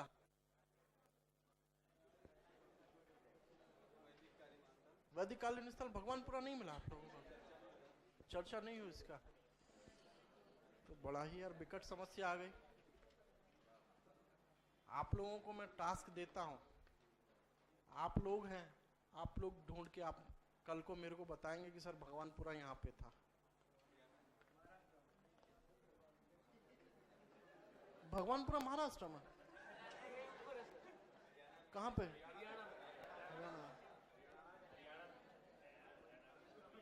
एक तो आप लगता है कि रात नींद पूरी नहीं हुई है, वैसे भी 15 मिनट लेट आए थे। ऐसा मत किया कीजिए, ब्लंडर मत किया कि महाराष्ट्र बता देंगे। चलिए महाजनपद पे आते हैं। पहले आप लोग ये बताइए कि महाजनपद के बारे में कितने महाजनपद हैं? कहां से चर्चा मिलती है? भगवती सूत्र और अंगुत्तर निकाय। 16 के 16 महाजनपदों के नाम पता है आप लोगों को?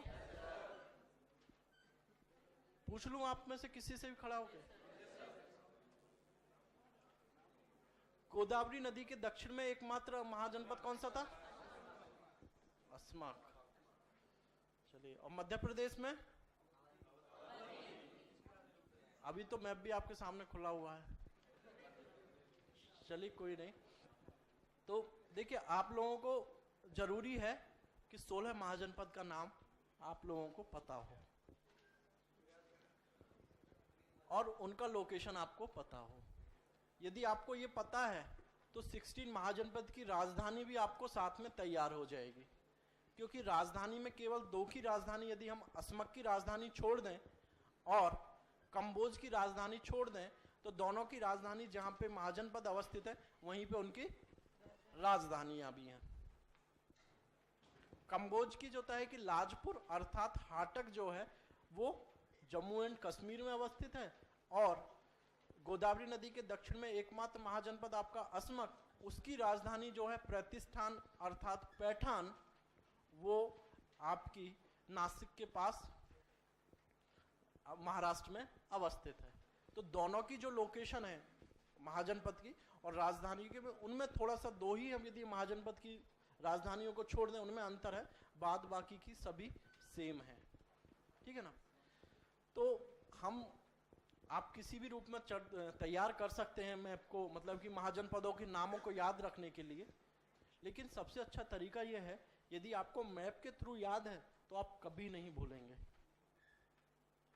ठीक है ना। तो अभी जो हम चर्चा करते हैं अपना मैप के थ्रू हम आगे बढ़ते हैं, 16 महाजनपद देखते हैं, फिर आगे उनकी राजधानी हम देखेंगे। तो 16 महाजनपद का नाम आपको याद होना चाहिए और उनकी राजधानियां। तो आपसे किस हिसाब से क्वेश्चन पूछेगा कि एक महाजनपद स्थल, और दूसरा आपसे यदि उनकी राजधानी के रूप में है तो पूछेगा एक प्राचीन राजधानी। वो ऐसा नहीं पूछेगा कि एक महाजनपद की राजधानी, क्योंकि आज तक ऐसा कभी पूछा नहीं यूपीएससी ने एक महाजनपद की राजधानी। यदि ये पता चल जाएगा कि एक महाजनपद की राजधानी, तो तब तो बहुत इजी हो जाएगा आंसर करना आपको। तो वो पूछता है कि एक प्राचीन राजधानी स्थल, ठीक है। अच्छा, तो हम पहले 16 महाजनपद का हम नाम याद करते हैं, फिर उनकी लोकेशन को हम लोकेशन के थ्रू ही नाम याद हम करते हैं। कुछ लोग हो सकते हैं कि वो अल्फाबेटिकली नाम याद किए हों, ऐसे अंग, ठीक है ना। हाँ, सर ने ऐसे लिखा होगा क्योंकि सर ने ऐसे याद किया हुआ होगा, तो हो सकता है उसमें, ठीक है ना। तो उसमें भी कर सकते हैं आप, लेकिन मैप के लिए जरूरी है कि हमको मैप की लोकेशन के साथ हम याद करेंगे तो और अच्छा होगा, ठीक है ना। क्योंकि आपसे कई बार क्या होगा कि यूपीएससी भी एक बार क्वेश्चन पूछ चुका है।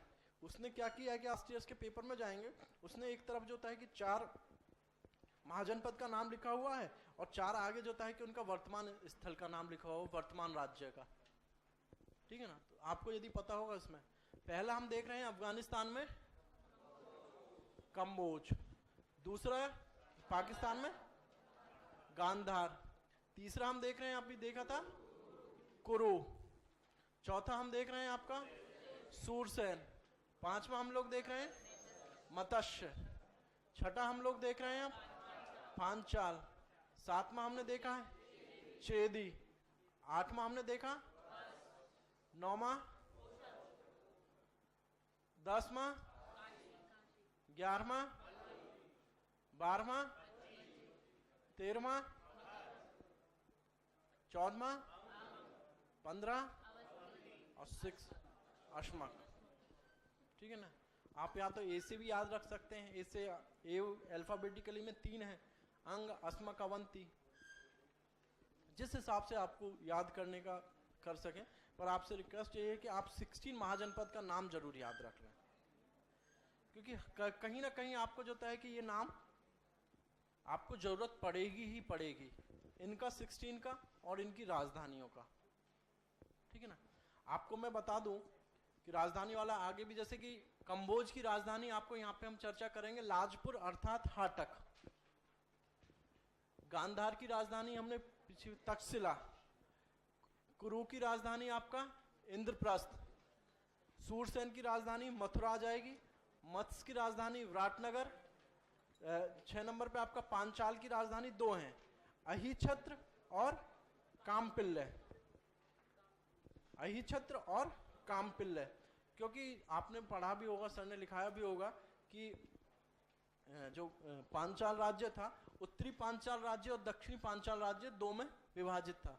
उत्तरी पांचाल की राजधानी आपकी अहिछत्र थी और दक्षिणी पांचाल की राजधानी आपकी कामपिल्ले थी।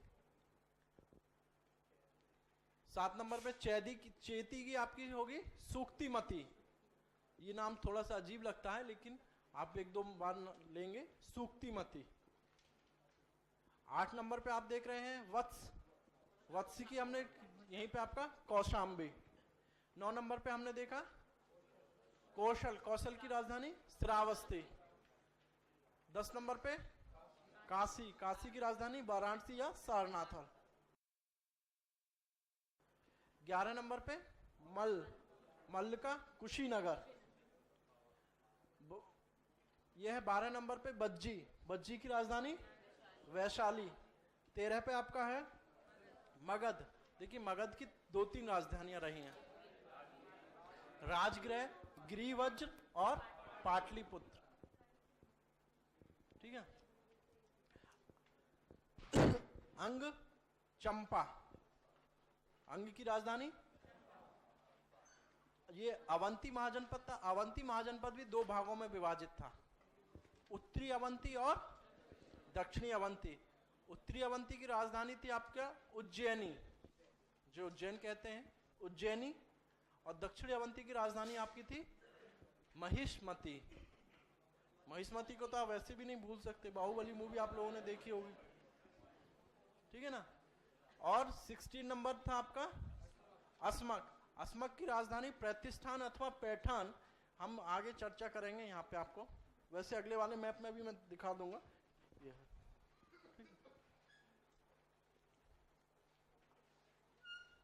महाजनपद राजधानी क्षेत्र। मतलब कि अवंती को ही जो है एक्चुअली क्या होगा, आगे जो होता है कि डिवीजन उसमें कर दिया, क्योंकि जो आपको ये लोकेशन करके दिया गया ना अवंती का, तो उज्जैन की जो लोकेशन है वही है आपकी, ठीक है ना। तो चूंकि ऐसा नहीं था कि केवल, अब यहाँ पे तो ऐसा नहीं किया जा सकता, जैसे कि है 15 नंबर पे आपको दिया गया उज्जैन, तो ये वाली जो डायनेस्टी थी ना महाजनपद, ऐसा थोड़ी था कि केवल इतने ही क्षेत्र में था, तो उसका जो सेंट्रल क्षेत्र था तो ये पूरे में बटा हुआ था, ठीक है ना। तो आसपास का क्षेत्र भी इसी का था, तो जो केंद्रीय क्षेत्र था तो उसको हमने जो है आती है प्लॉट के रूप में, तो यहाँ पे तो उसकी भी जो राजधानी आती, तो दोनों में ज्यादा अंतर नहीं था, दोनों को प्रशासनिक सुविधा की दृष्टि से हमने जो है विभाजित कर दिया। जैसे अभी भी देखते हैं ना कि एक ही राज्य की 2-2 राजधानियां, जैसे कि हम जम्मू एंड कश्मीर का देखा और एक हिमाचल प्रदेश ने अभी किया 2 का, ठीक है। तो महाराष्ट्र, हाँ उसको उसने भी किया, अभी हिमाचल ने भी लास्ट ईयर किया था। एक उसने धर्मशाला को बनाया, शिमला और धर्मशाला। और जम्मू एंड कश्मीर का भी है, जम्मू और श्रीनगर वाला, सातवाहन वाला भी प्रतिष्ठान। आगे जो है सातवाहन काल में भी जो है, जब हम पढ़ेंगे, आप आएंगे मौर्योत्तर काल में जब आएंगे आप, तो ईसा की आरंभिक शताब्दियों में जो दक्कन का पठार वाला रीजन था, तो यहाँ पे एक आंध्र सातवाहन वंश स्थापित होगा, तो उसकी राजधानी भी प्रतिष्ठान होगी। और आपको सर एक उत्तरापथ और दक्षिणापथ की भी चर्चा करेंगे, किया है या नहीं किया सर, आगे करेंगे, ठीक है ना। उत्तरापथ और दक्षिणापथ की चर्चा करेंगे, तब भी इन स्थलों की नाम याद आएंगे आपको। उसमें आपको जो होता है कि तक्षशिला भी पड़ेगा, मथुरा भी आपको उसमें आएगा, मथुरा से आप आगे जाएंगे कौशाम्बी, इधर भी ये आएगा, वो आगे बढ़ता हुआ ताम्रलिप्ति तक जाता है।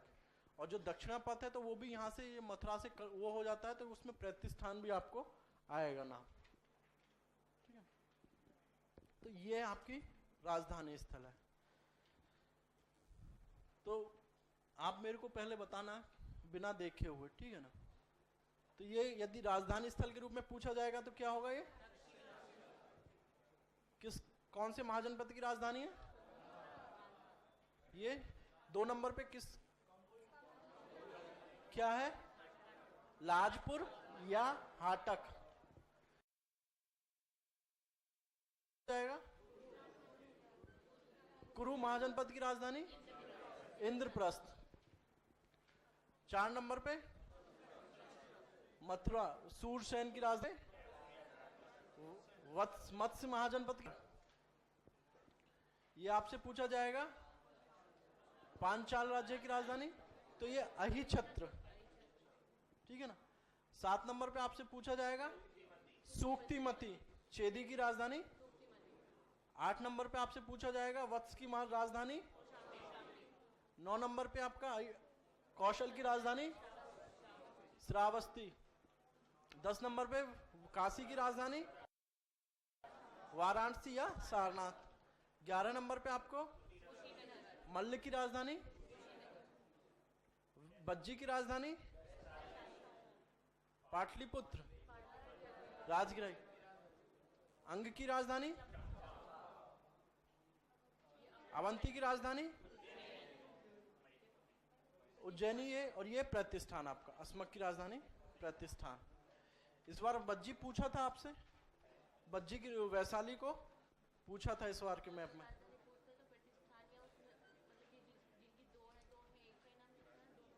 एक का ही नाम लिखिए लोकेशन पे। अब जैसे कि प्रतिष्ठान यदि वो पूछता है, प्रतिष्ठान वाले लोकेशन पे आपसे वो पूछता है कि एक राजधानी स्थल, तो अब आप हेडिंग में लिखेंगे प्रतिष्ठान, तो आप लिखेंगे कि प्रतिष्ठान जो है जनपद काल में अस्मक महाजनपद की पैठान या प्रतिष्ठान एक ही है। एक्चुअली पहले जो है उसको महाजनपद काल में पैठान बोलते हैं, ठीक है ना। अब जैसे कि इलाहाबाद से प्रयागराज हो गया, ठीक है ना, तो इससे पहले के डॉक्यूमेंट्स में हम जब पढ़ेंगे तो इलाहाबाद, और उसके बाद यदि अभी डॉक्यूमेंट्स में पढ़ेंगे तो प्रयागराज, ठीक है।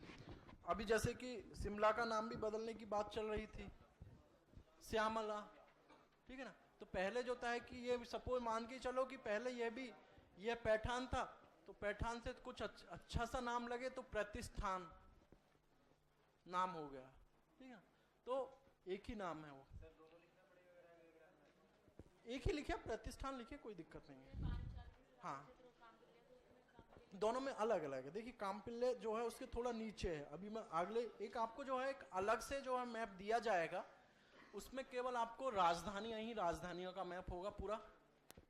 उसमें आपको डिस्क्रिप्शन नहीं दिया जाएगा मैप में, क्योंकि डिस्क्रिप्शन आप लोग पहले दिया इसी मैप का जो है आपको अभी 4 से 5 मैप मिलेगा, जिसमें कि एक में आपको केवल राजधानियां का होगा, प्लॉटेड होंगी, एक में आपका केवल मंदिर प्लॉटेड होंगे, एक में आपका गुफा चित्रकला प्लॉटेड होगा, और एक में जो होता है कि आपको महत्वपूर्ण सांस्कृतिक स्थल प्लॉटेड होंगे।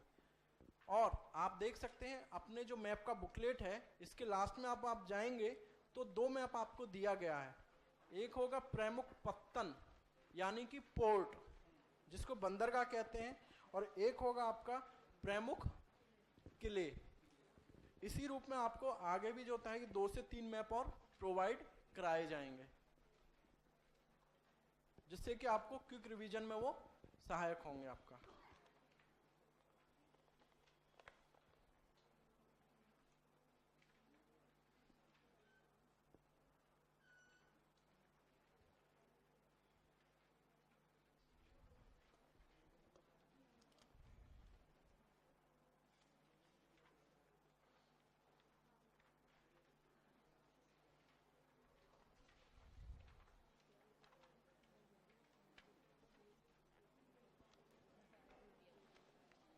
अब हम आते हैं अगला, ये तो हो गया अपना, ठीक है ना। मैप महाजनपद वाला लोकेशन याद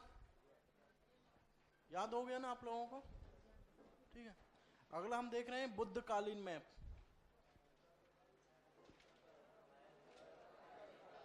इसमें ज्यादा स्थल नहीं है, 7-8 स्थल हैं, और ये सब रिपीटेड स्थल हैं। उसमें जो आप पहले हम कर चुके हैं ना, सारे रिपीटेड ही हैं। इसमें केवल 8 स्थल हैं, 8 में से जो होता है केवल 1-2 ही नए स्थल हैं इसमें।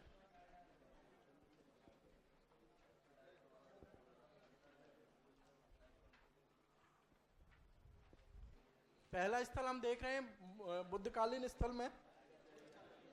बुद्ध काल में यहाँ पे जो होता है कि आपको ईरानी आक्रमण और यूनानी आक्रमण के समय जो भी महत्वपूर्ण स्थल थे उनकी भी इसमें चर्चा की। उसमें केवल एक ही स्थल जो पूछा यूपीएससी के द्वारा पूछा गया है, वैसे पूछा नहीं जाता है, उसमें केवल एक ही स्थल की चर्चा की आपको, जो पहला है सिकंदरिया।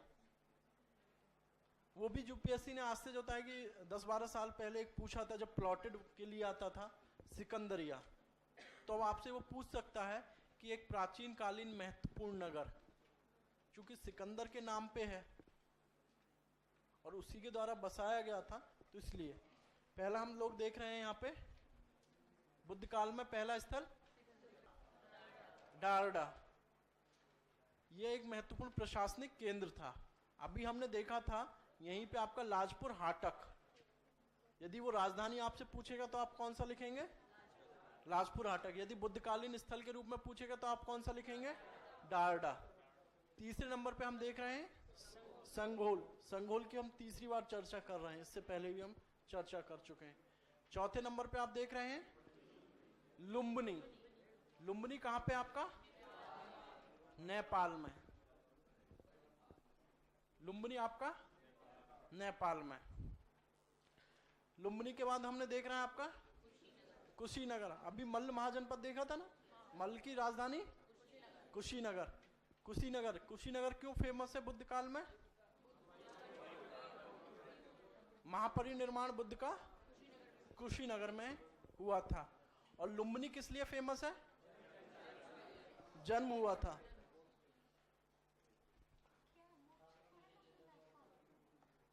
लुम्बिनी में मोक्ष मिलेगा?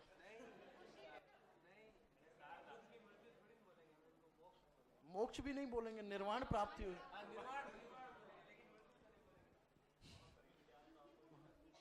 6 नंबर पे हम लोग देख रहे हैं सारनाथ। अभी चर्चा किए थे सारनाथ की भी।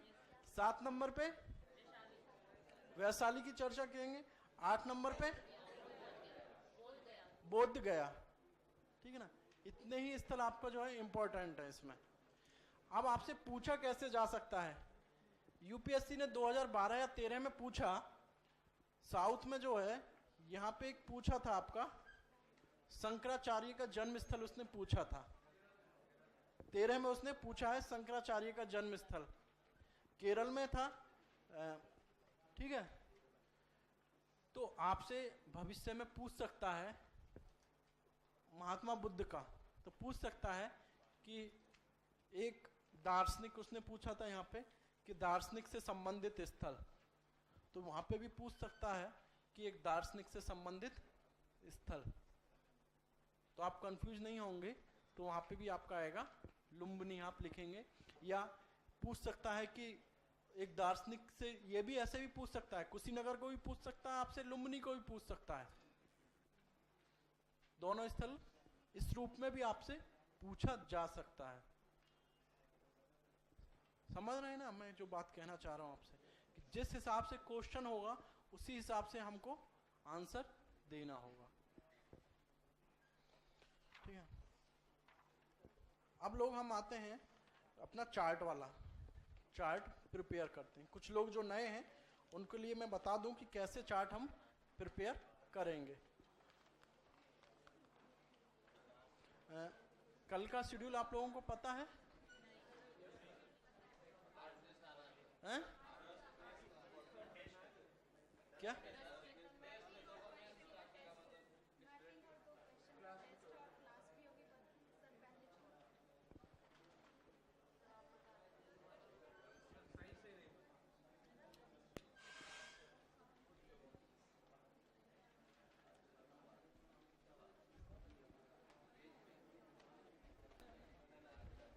कंफर्म कर लेते हैं कल का क्या शेड्यूल है। आप लोग कंफ्यूज में रहते हैं। कल का शेड्यूल क्या है? हैं? उनसे पूछो ना, आज तो सर से मालूम करो कल क्या शेड्यूल है। टेस्ट भी बोले हैं सर? अच्छा, 2 क्वेश्चंस रहेगा, ठीक है ना? ठीक। हाँ, तो आपका जो होता है कि देखिए उसमें यही रहेगा, फर्स्ट हाफ में जो होगा सर का क्लास होगा, सर आपको पहले छोड़ देंगे, उसमें आपको 2 डिस्क्रिप्शन मतलब 2 क्वेश्चन होगा जिसको 200 वर्ड्स में आपको आंसर देना होगा। और आप लोग बताइए कि मैप में आपको 20 प्लॉट ही चाहिए या 10 प्लॉट?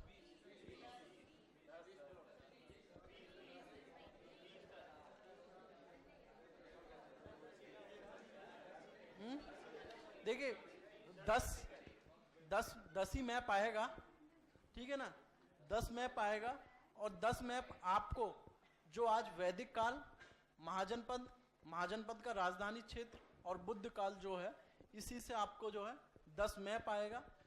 10 मैप आपको आइडेंटिफाई भी करना होगा और उसका डिस्क्रिप्शन भी लिखना होगा।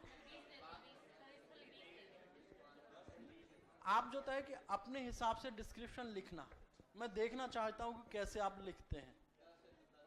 10 प्लॉट होगा, 10 आपको मैप में दिया जाएगा, उसी में जो है कि आपको 10 का डिस्क्रिप्शन भी लिखना होगा।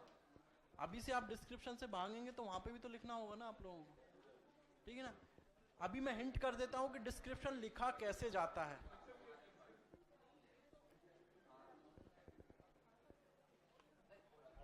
हड़प्पा से नहीं होगा। देखिए आप लोग मेरी बात सुन लीजिए, आप लोग फिर कंफ्यूज करेंगे। एक मिनट मैं बता रहा हूं, आप लोगों को बता रहा हूं, ठीक है ना। चूंकि इसमें कुछ स्टूडेंट ऐसे भी हैं कि जिन्होंने वैदिक काल से ज्वाइन किया है, तो इसलिए जो क्वेश्चंस भी होगा वो हड़प्पा से वैदिक से ही होगा, जहां तक कि सर ने आपको कल तक करा दिया गया था, उससे ही आपका 2 क्वेश्चन होगा। और उतने से ही जो आज आपको मैप कराया गया है उससे 10 प्लॉटिंग होगा। तो इसमें कोई कंफ्यूजन नहीं होना चाहिए आप लोगों में, ठीक है ना। और प्लॉटिंग के साथ साथ आपको उसको आइडेंटिफाई भी करना है और आपको उसका डिस्क्रिप्शन भी लिखना होगा। डिस्क्रिप्शन लिखने के समय आप लोग कुछ बातों का ध्यान रखेंगे, जैसे कि आपको जो डिस्क्रिप्शन देना है वो अधिकतम 30 वर्ड्स में देना है। ऐसा नहीं करेंगे क्योंकि आप लोगों के साथ दिक्कत क्या होती है, और भी मैं पिछले बैचों में देख चुका हूं कि जिसके बारे में आपको आता है अच्छे से, उसमें आप क्या है कि पूरा 200 वर्ड्स का आप आंसर लिख देते हैं पूरा। सपोज करो कि तक्षशिला, मैंने पूछा आपसे कि एक राजधानी स्थल, तो अब आपको पता है कि आपके पास मटेरियल अच्छा खासा है, तो आप लिखेंगे कि यह स्थल वर्तमान में पाकिस्तान में अवस्थित है। इस स्थल से जो है कि हम इस स्थल से प्राचीन काल में जो है प्रापाषाण काल से लेके जो है कि आगे के कालों के जो है कि साक्ष्य मिलते हैं। प्रापाषाण काल में इसी स्थल के पास से जो है कि हमको सोहन घाटी के साक्ष्य मिलते हैं, जो कि चॉपर चॉपिंग संस्कृति से संबंधित रही थी। और उसी में फिर आप लिखेंगे कि प्रापाषाण काल में जो है कि ये प्रापाषाण काल था, तो पत्थरों से बनाए गए उपकरण भी हमको यहाँ से प्राप्त होते हैं, जो कि क्रोड उपकरण थे। आगे के काल में जो हमको यहाँ से फलक उपकरण के भी साक्ष्य प्राप्त होते हैं। यहाँ से हमको प्रापाषाण काल ही नहीं, अपितु नवपाषाण काल के भी साक्ष्य प्राप्त होते हैं। यहाँ से नवपाषाण कालीन स्थल के रूप में सरायखोला की हम प्राप्त करते हैं, ठीक है। तो कहने का मेरा तात्पर्य है, तो आपको इस पे पूरा नहीं लिखना है। 8 बजे से सर की क्लास होगी, उसमें टेस्ट बोला है सर ने, टेस्ट है कल, मेरी क्लास नहीं होगी, टेस्ट होगा, ठीक है ना उसमें, ठीक है, ठीक है। तो आपको ऐसे डिस्क्रिप्शन नहीं लिखना है। डिस्क्रिप्शन मैं बता रहा हूं आपको कैसे लिखना है। आप करो, सपोज करो कि आपसे तक्षशिला पूछा गया है। अब तक्षशिला पूछने का मेरा तात्पर्य कैसे होगा, तक्षशिला में तो आपको अभी तो मैं 2 ही रूप में पढ़ाया हूं तक्षशिला को। यदि मैं वहां पे आपसे पूछता हूं कि एक महाजनपद स्थल, तो महाजनपद में आपको जो है कि तक्षशिला का नाम नहीं लिखेंगे, आप लिखेंगे महाजनपद में गांधार, ठीक है ना। गांधार नाम था महाजनपद का, राजधानी नाम था उसकी तक्षशिला। तो यदि आपसे महाजनपद पूछा गया तो आप नाम गांधार लिखेंगे, ना कि तक्षशिला। पहला आप लिखेंगे कि यह स्थल या यह महाजनपद वर्तमान में पाकिस्तान में अवस्थित है। यहां से महाजनपद कालीन साक्ष्य प्राप्त होते हैं, चूंकि यहीं पे ही उसी समय का जो है भारत का प्राचीन विश्वविद्यालय भी निर्मित था, जो कि तक्षशिला के नाम से जाना जाता था, और इस महाजनपद की राजधानी तक्षशिला थी। दैट्स ऑल, इतना आप करके छोड़ देंगे, इतने में आपको 30 वर्ड्स हो जाएगा। आपसे पूछा गया है कि एक राजधानी स्थल, उसमें आपसे पूछा गया है प्रतिष्ठान, तो पहले लिखेंगे कि यह हेडिंग में आप देंगे प्रतिष्ठान, डैश दे के आप लिखेंगे, और आप जब एक्सप्लेनेशन लिखेंगे तो उसमें पॉइंट में लिखेंगे आप, पहला पॉइंट, दूसरा पॉइंट, तीसरा पॉइंट, उसमें पॉइंट में भी आप बुलेट देके लिखेंगे, ठीक है ना। जैसे कि आपको इसमें दिया गया, आपको डिस्क्रिप्शन में दिया गया, बुकलेट में जैसे दिया गया, तो पहला लिखेंगे कि प्रतिष्ठान अस्मक महाजनपद की राजधानी थी। दूसरा, यह स्थल वर्तमान में महाराष्ट्र राज्य में अवस्थित है। अगली लाइन लिखेंगे, यह स्थल इस काल में वाणिज्य व्यापार के लिए काफी प्रसिद्ध था। That's all. ये 3 पॉइंट आपने लिखे, आपका डिस्क्रिप्शन कंप्लीट। यदि आप लोग डिस्क्रिप्शन में ज्यादा लिखेंगे तो उस पर आपका जो है मार्क्स काट लिए जाएंगे, ठीक है ना। आपको केवल उतना ही लिखना है, ठीक। चलिए अब हम आते हैं अपना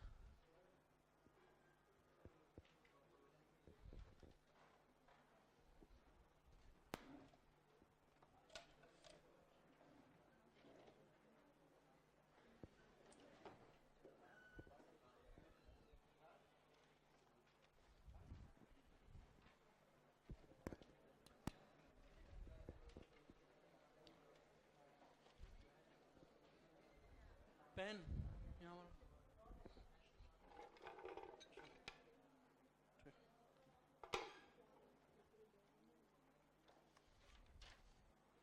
देखिए, हम लोग जो चार्ट बनाते हैं, पिछले जिन लोगों को तो पहले पता होगा, उसी में हम वो आगे कंटिन्यू करेंगे। तो एक पेज जो हम प्लेन पेज लेंगे अपना नोटबुक का, उसको 4 पार्ट में डिवाइड कर लेंगे। सबसे पहले ऊपर हेडिंग देंगे जिस भी काल का है। सपोज करो अभी हम वैदिक काल का करेंगे,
पहले वाले कॉलम में आप लिखेंगे राज्य,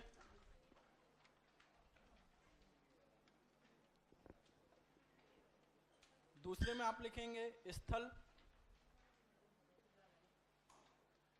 तीसरे में आप लिखेंगे जिला, और लास्ट वन में आप लिखेंगे विशेषताएं।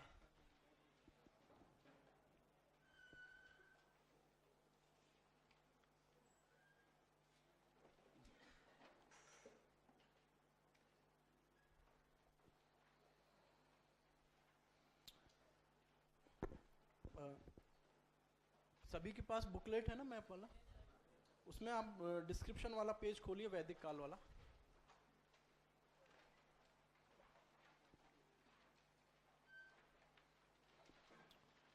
उसमें घालीगई का डिस्क्रिप्शन में पहली लाइन लिखी होगी, घालीगई की वर्तमान अवस्थिति पाकिस्तान की स्वात घाटी के खैबर पख्तून प्रांत में है।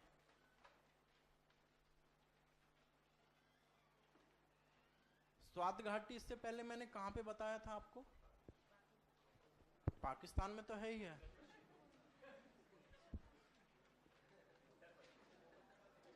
स्वात घाटी की चर्चा किए थे हम इससे पहले।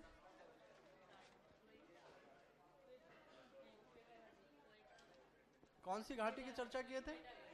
क्वेटा घाटी की चर्चा किए थे। आप लोगों को मैं एक गुगली फेंकने की कोशिश किया कि मैंने कि देखता हूं कि होता है या नहीं होता, लेकिन उसमें से जो होता है कि लोगों ने तैयारी किया हुआ है, ये उस पर बोल्ड नहीं हुए। 2 घाटी आती है, एक स्वात घाटी और एक क्वेटा घाटी।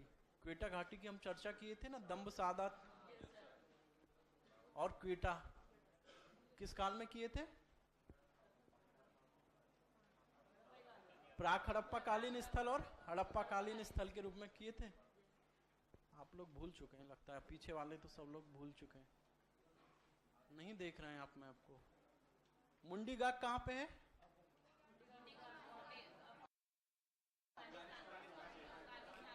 अफगानिस्तान। चलो सोरतू गई, ठीक है, चलिए, ठीक है ना। तो राज्य में जो हम लिखेंगे, जो नए लोग हैं उनके लिए मैं बता दूं कि राज्य में भी यहाँ पे हम इंडिया के जो राज्य हैं उनका तो नाम लिखेंगे, पाकिस्तान, अफगानिस्तान, नेपाल, भूटान, बांग्लादेश, इनको भी हम राज्य के रूप में ही लिखेंगे, ठीक है ना। तो कोई परेशानी नहीं होनी चाहिए आप लोगों को। तो पहला हम राज्य में अब लिखेंगे, चूंकि पहले मैंने आपको चर्चा की थी कि जब भी हम मैप को देखेंगे तो हम नॉर्थ से साउथ की तरफ देखेंगे और लोग बढ़ेंगे। तो वेस्ट में सबसे, नॉर्थ में भी सबसे पहले हमारा जो इंडियन सबकॉन्टिनेंटल में जो देश पड़ता है वो है आपका अफगानिस्तान। अफगानिस्तान से कितने स्थल प्राप्त हुए वैदिक काल का? कौन लोग, किसने कहा कि एक? कुछ लोगों ने भी कहा था कि एक, फिर उन्होंने देखा कि नहीं है तो उन्होंने फिर उसमें जोड़ दिया कि नहीं।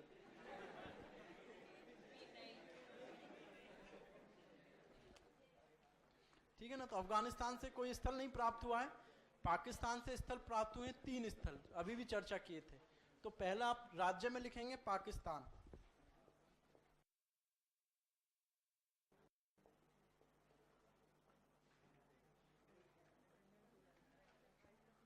ठीक है, पाकिस्तान। पाकिस्तान में अब स्थल आएगा, लिखेंगे हम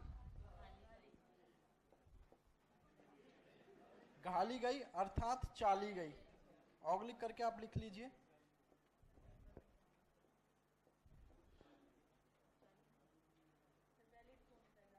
दोनों ही हैं, नाम अलग अलग लोग कहते हैं, आप अपनी सुविधा के लिए लिख लीजिए घाली गई।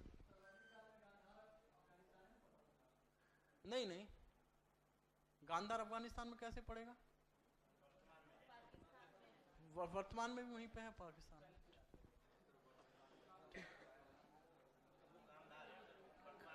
कांधार, वो गांधार की जगह कांधार है वो मेरे भाई।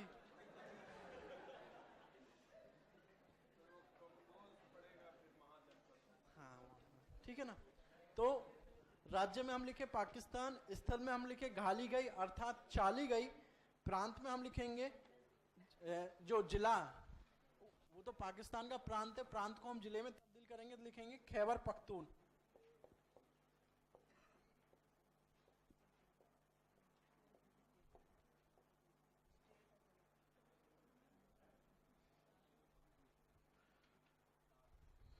खैबर पख्तून।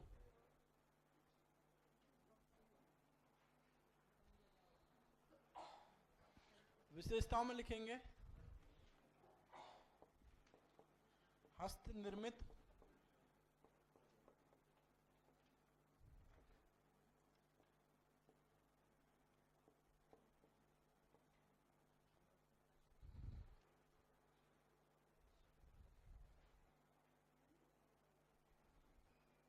ठीक है ना, हस्त निर्मित मृदभाण यहां से प्राप्त हुआ है।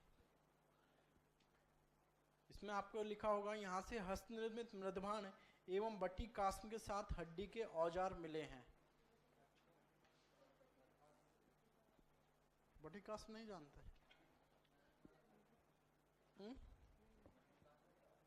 देखिए जो रस्सी होती है ना, सन की जो बनाई जाती है, जूट जिसको रहते हैं ना, तो उसी में जो वो बनाते थे उसको, उसी को बट्टी कास्ट में कहते थे उसका। और ये जो होता है कि उसमें एक्चुअली क्या होता था कि उस रस्सी के साथ जो होता है कि पत्थर से कुछ शेप बनाते थे, तो दोनों को मिला के जो होता है कि उसको जोड़ के वो रखते थे। उसमें क्या होता था कि उस काल में वो शिकार वगैरह के लिए जो होता है कि उसको यूज करते थे। उसमें रस्सी में बंधा हुआ पत्थर रहेगा तो वो दूर तक जा सकता, मार कर सकता, तो पूरे उसको जो होता है कि हम बट्टी कास्ट में कहते थे। हाँ, वेपन के यूज में, ठीक है ना, तो उसके लिए ये बट्टी कास्ट में कहते थे। हैं? वो सूल टंका तो होता है कि वो भी एक पूरा एक बना हुआ औजार था, तो वो एक, तो वो उसमें बिल्कुल घुमा के फेंकने वाला था, उसमें होता था, तो उसी को बट्टी कास्म कहते थे। ठीक है, बट्टी कास्म याद रखना इतना है। ठीक है ना। और हड्डी के औजार ही थे, हड्डी के भी औजार मिलेंगे, तो मतलब कि ये भी था कि एक मुद्दा आता है कि नहीं, आप लिख सकते हैं इस चीज़ को। देखिए, जो आपको इन्फॉर्मेशन दी जा रही है ना, तो उसको आपको यूज कैसे करना, अपने आंसर राइटिंग में इसको भी समझिए कि वहाँ से प्राप्त हुए हड्डी के औजार भी मिले हैं। तो हड्डी के औजारों का मतलब ये यहाँ पे वो निकाला जाता है कि पशुओं की हड्डियाँ रही होंगी, हड्डी मिली है, तो मतलब कि उनको मारा गया होगा, तो उस समय भी जो होता है कि वो शिकारी भी करते थे, और अपने भोजन के रूप में भी जो होता है कि मांस का प्रयोग, वो मीट का प्रयोग करते थे। ठीक है, तो इस रूप में विशेषताओं में आप चाहें तो अपनी तरफ से लिख सकते हैं, अपने संकेत के लिए भी लिख सकते हैं ब्रैकेट में कि यहाँ से जो लिखना चाहे लिख सकते हैं, नहीं तो वो भी है। यहाँ से पुरापाषाण काल में संघाव केव, और इतना ही, संघाव केव, यहाँ पर पुरापाषाण काल में संघाव केव अवस्थित था। हाँ, संघाव केव मतलब गुफा, संघाव केव स्थल, केव गुफा। ठीक है, अगला स्थल आप लिखिए, पाकिस्तान राज्य वही रहेगा, स्थल में आप लिखिए तक्षशिला।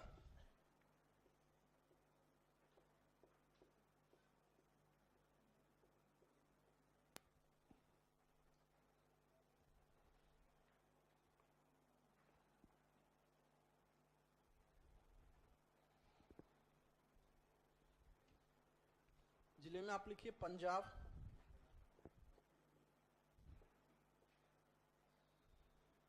प्रांत भी आप लिख लीजिए पंजाब प्रांत।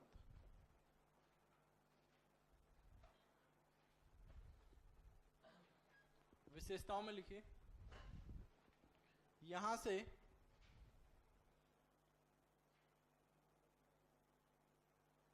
वैदिक कालीन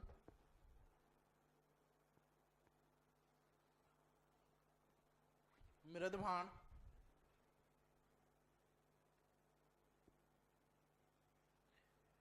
एवं उपकरणों के अतिरिक्त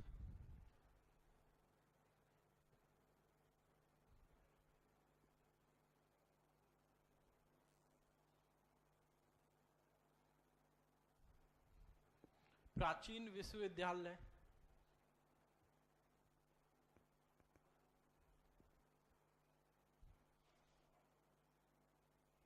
के साक्ष्य भी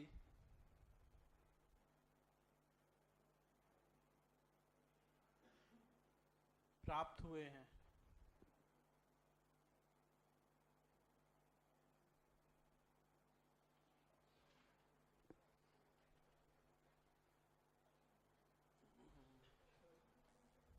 बताइए।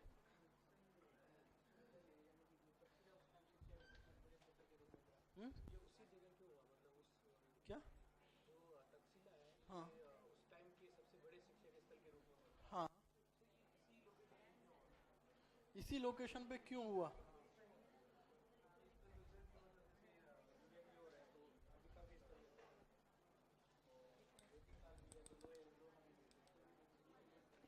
देखिए कि जो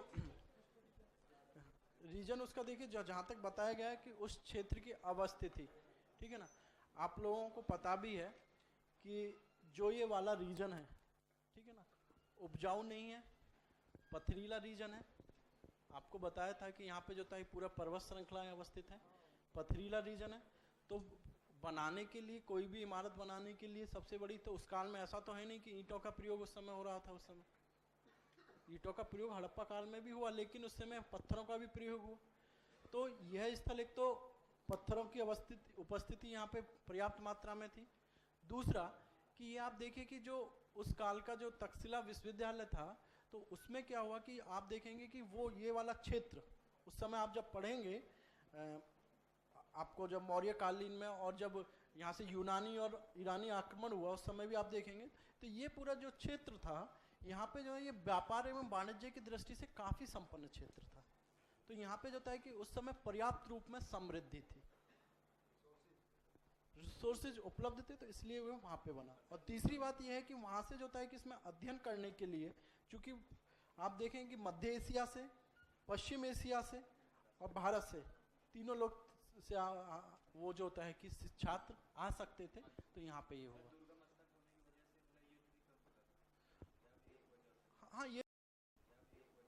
हाँ ये भी एक वजह हो सकती है, लेकिन आपको हाँ ये भी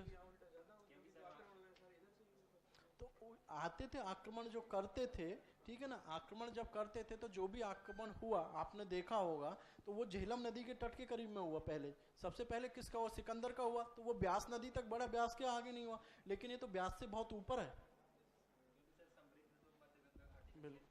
इसी में जो है कि आपसे यूपीएससी ने ये क्वेश्चन पूछ चुका है आपसे, आप देखेंगे 2015 में या 16 में उसने क्वेश्चन पूछा था जीएस में कि तक्षशिला जो है भारत का प्राचीनतम विश्वविद्यालय तक्षशिला और नालंदा, ठीक है ना, तक्षशिला क्यों अपनी जो है कि उपस्थिति नहीं बनाए रख सका, जबकि जो है नालंदा जो है बनाए रख सका, ठीक है ना। और ये आपको बुकलेट में भी करके दिया गया है। आप लोग यदि आपको जो सेकंड बुकलेट मिलेगी, ठीक है ना, प्राचीन भारत की सेकंड बुकलेट मिलेगी, उसमें भी उसका आंसर करके दिया गया है। एक्चुअली क्या हुआ कि जब यहाँ से वाणिज्य व्यापार का जब मौर्य काल में आके, मौर्य काल और उसके बाद आके जो है मध्य गंगा घाटी का जो क्षेत्र था, दोआब वाला क्षेत्र, वो संसाधनों की दृष्टि से काफी संपन्न हो गया, वही पूरी राजनीतिक गतिविधियों का केंद्र बिंदु बन गया, इसलिए आगे वो सस्टेन कर पाया और वो नहीं कर पाया। वो क्षेत्र तक्षशिला वाला क्षेत्र जो है कि वो अपेक्षित रहा, उपेक्षित हो गया, तो इसलिए वो नहीं कर पाया। ये भी क्वेश्चन पूछा हुआ है आपसे यूपीएससी ने, ठीक। अगला स्थान हम लिखते हैं पाकिस्तान में ही मूल स्थान।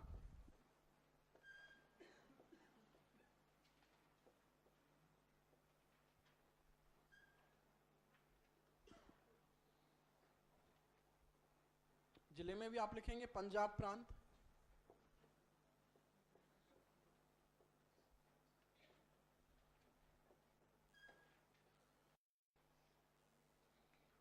एक्चुअली जो साहित्य में जो है उसमें जो होता है कि हिरण्यकशिपु या हिरण्यकश्यप जिसको हम कहते हैं, उसके जन्म स्थान को मूल स्थान में ही उसका जन्म स्थान माना गया है, ठीक है ना।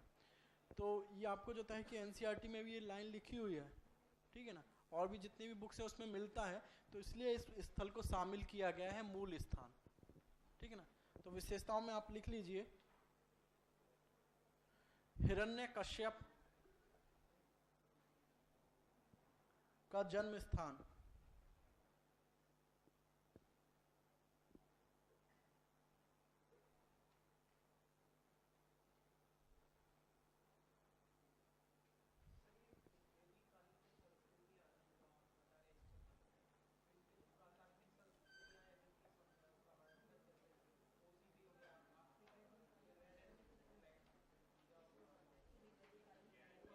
हाँ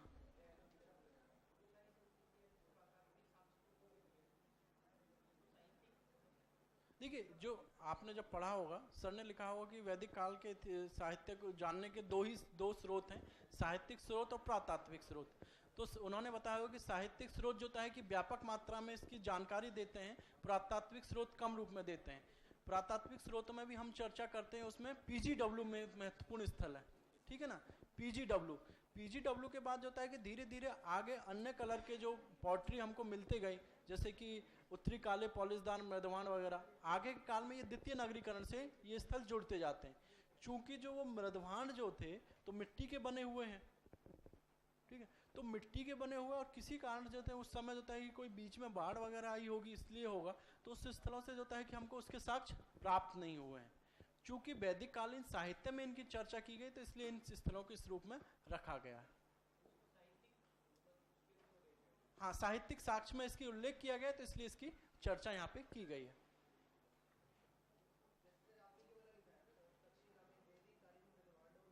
हाँ हाँ, हम ये पुरातात्विक साक्ष्य हैं। देखिए उस समय उस समय जो होता है कि ये ऑक्रे ग्रे पॉटरी जो है ना, गैरिक मृदभाण, नहीं नहीं ये नहीं लिखना है, वो नहीं लिखना, आपको ये नहीं लिखना है कि पुरातात्विक साक्ष्य हमको बताते हैं कि ये वैदिक कालीन स्थल है या साहित्यिक साक्ष्य बताते हैं, इतने चर्चा नहीं करना आपको।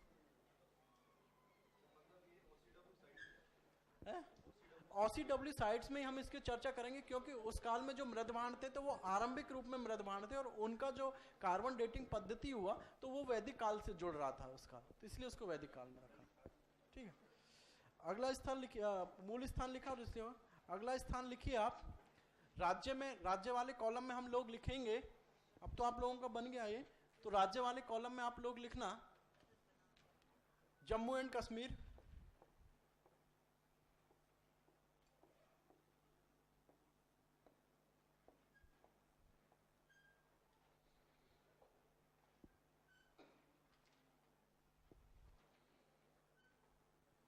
ठीक है ना। स्थल में आप लिखना दिव्यकूट,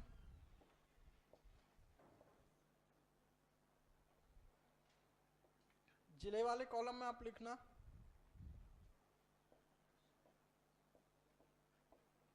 कश्मीर एवं पंजाब की सीमा,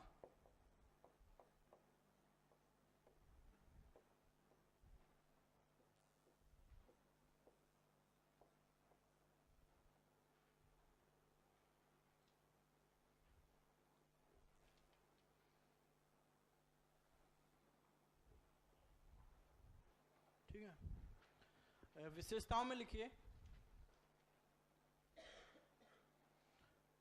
महाभारत के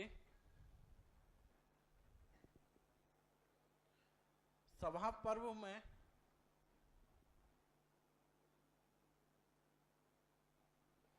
दिव्यकूट की चर्चा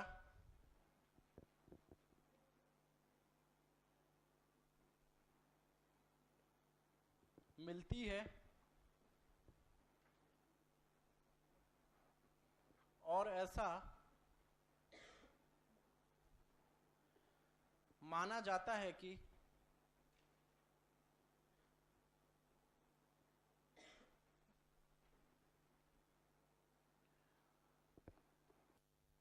नकुल द्वारा, 5 पांडव थे, ठीक है ना, उनमें नकुल भी थे,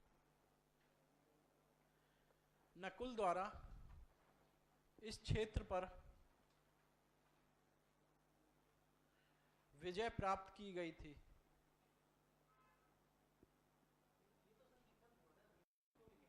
मिथक एक्चुअली कई बार अपना डिस्क्रिप्शन में हमको जरूरत पड़ती है इन चीजों की, मिथक ऐसा नहीं कह सकते कि पूरी तरह वो नहीं कर सकते, ठीक है ना। तो मिथक तो ये भी माना जाता है, हमने कहा ना कि ऐसा माना जाता है, ठीक, इसलिए इसकी चर्चा की है हमने। जिस स्थल के रूप में, जिस काल, जिस वजह से इस स्थल को रखा गया है, इसलिए उसमें चर्चा की है हमने। क्या कोई कंफ्यूजन? कंफ्यूजन?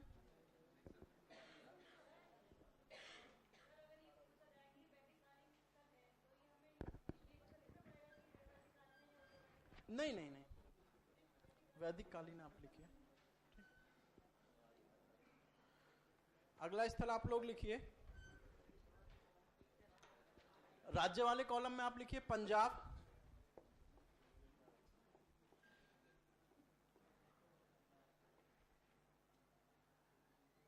पहला आप लिखिए कटपालन,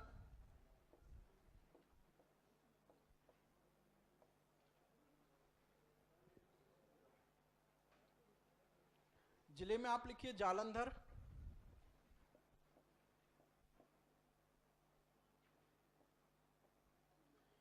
विशेषताओं में लिखिए चित्रदूषण मृदभाण,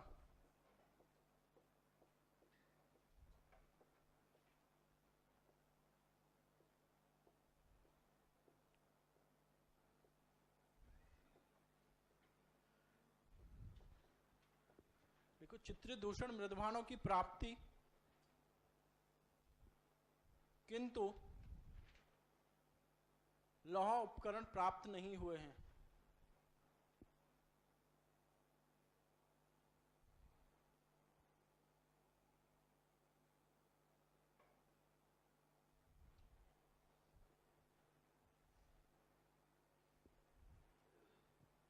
अगला स्थल पंजाब प्रांत में ही आप लोग लिखिए, दधेरी।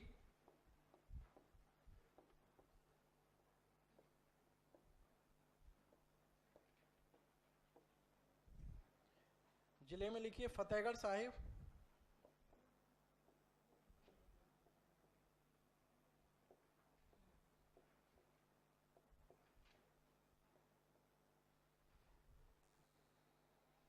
विशेषताओं में लिखिए, विशेषता भी वही है जो आपको कटपालन वाली थी कि यहाँ से चित्र दूषण मृदवाण प्राप्त हुए हैं किंतु लोह उपकरण प्राप्त नहीं हुए हैं।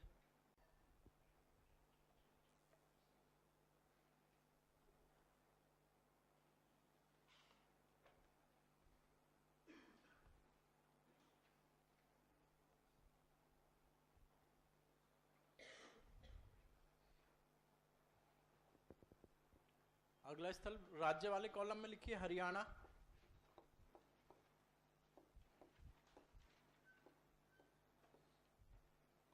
स्थल में आप लिखिए कुरुक्षेत्र।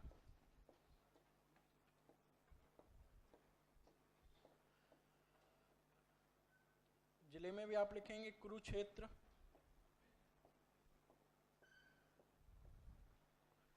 विशेषताओं में लिखेंगे युद्ध स्थल महाभारत, महाभारत के युद्ध स्थल के रूप में प्रसिद्ध।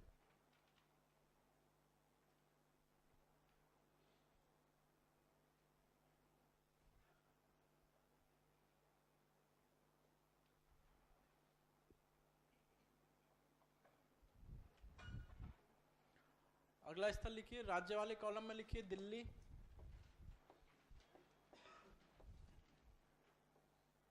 स्थल में लिखिए इंद्रप्रस्थ।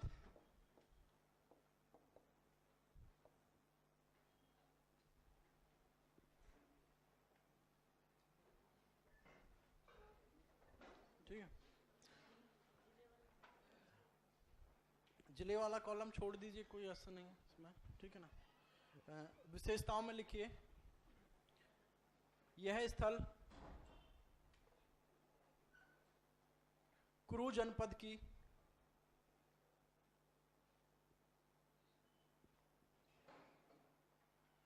राजधानी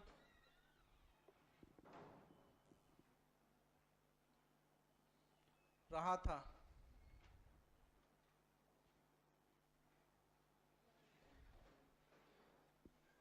ठीक है,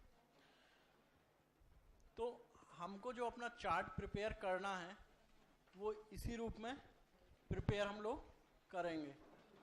तो आप लोगों का टास्क यही है कि आप लोग जो है जितना अब तक बता दिया गया है इस चार्ट को जो है कि आप लोग खुद से प्रिपेयर करेंगे, क्योंकि इसमें मेरी कोई ऐसी आज खास ज़रूरत नहीं है इसमें, क्योंकि जो चीज़ें हैं वो आपको बुकलेट में डिस्क्रिप्शन वाले कॉलम में दी गई हैं और जो मुख्य विशेषताएं उनको आपको हाईलाइट करके भी दिया गया है। ठीक है, तो कल याद रखना आपका जो है सेकंड हाफ में आपका टेस्ट होगा जिसमें कि आपको 2 क्वेश्चन भी होंगे, दोनों का क्वेश्चन का आंसर देना होगा और 10 मैप की भी साइट्स होंगी जिसमें आपको आइडेंटिफाई भी करना और उनका डिस्क्रिप्शन भी लिखना है। Okay, thank you.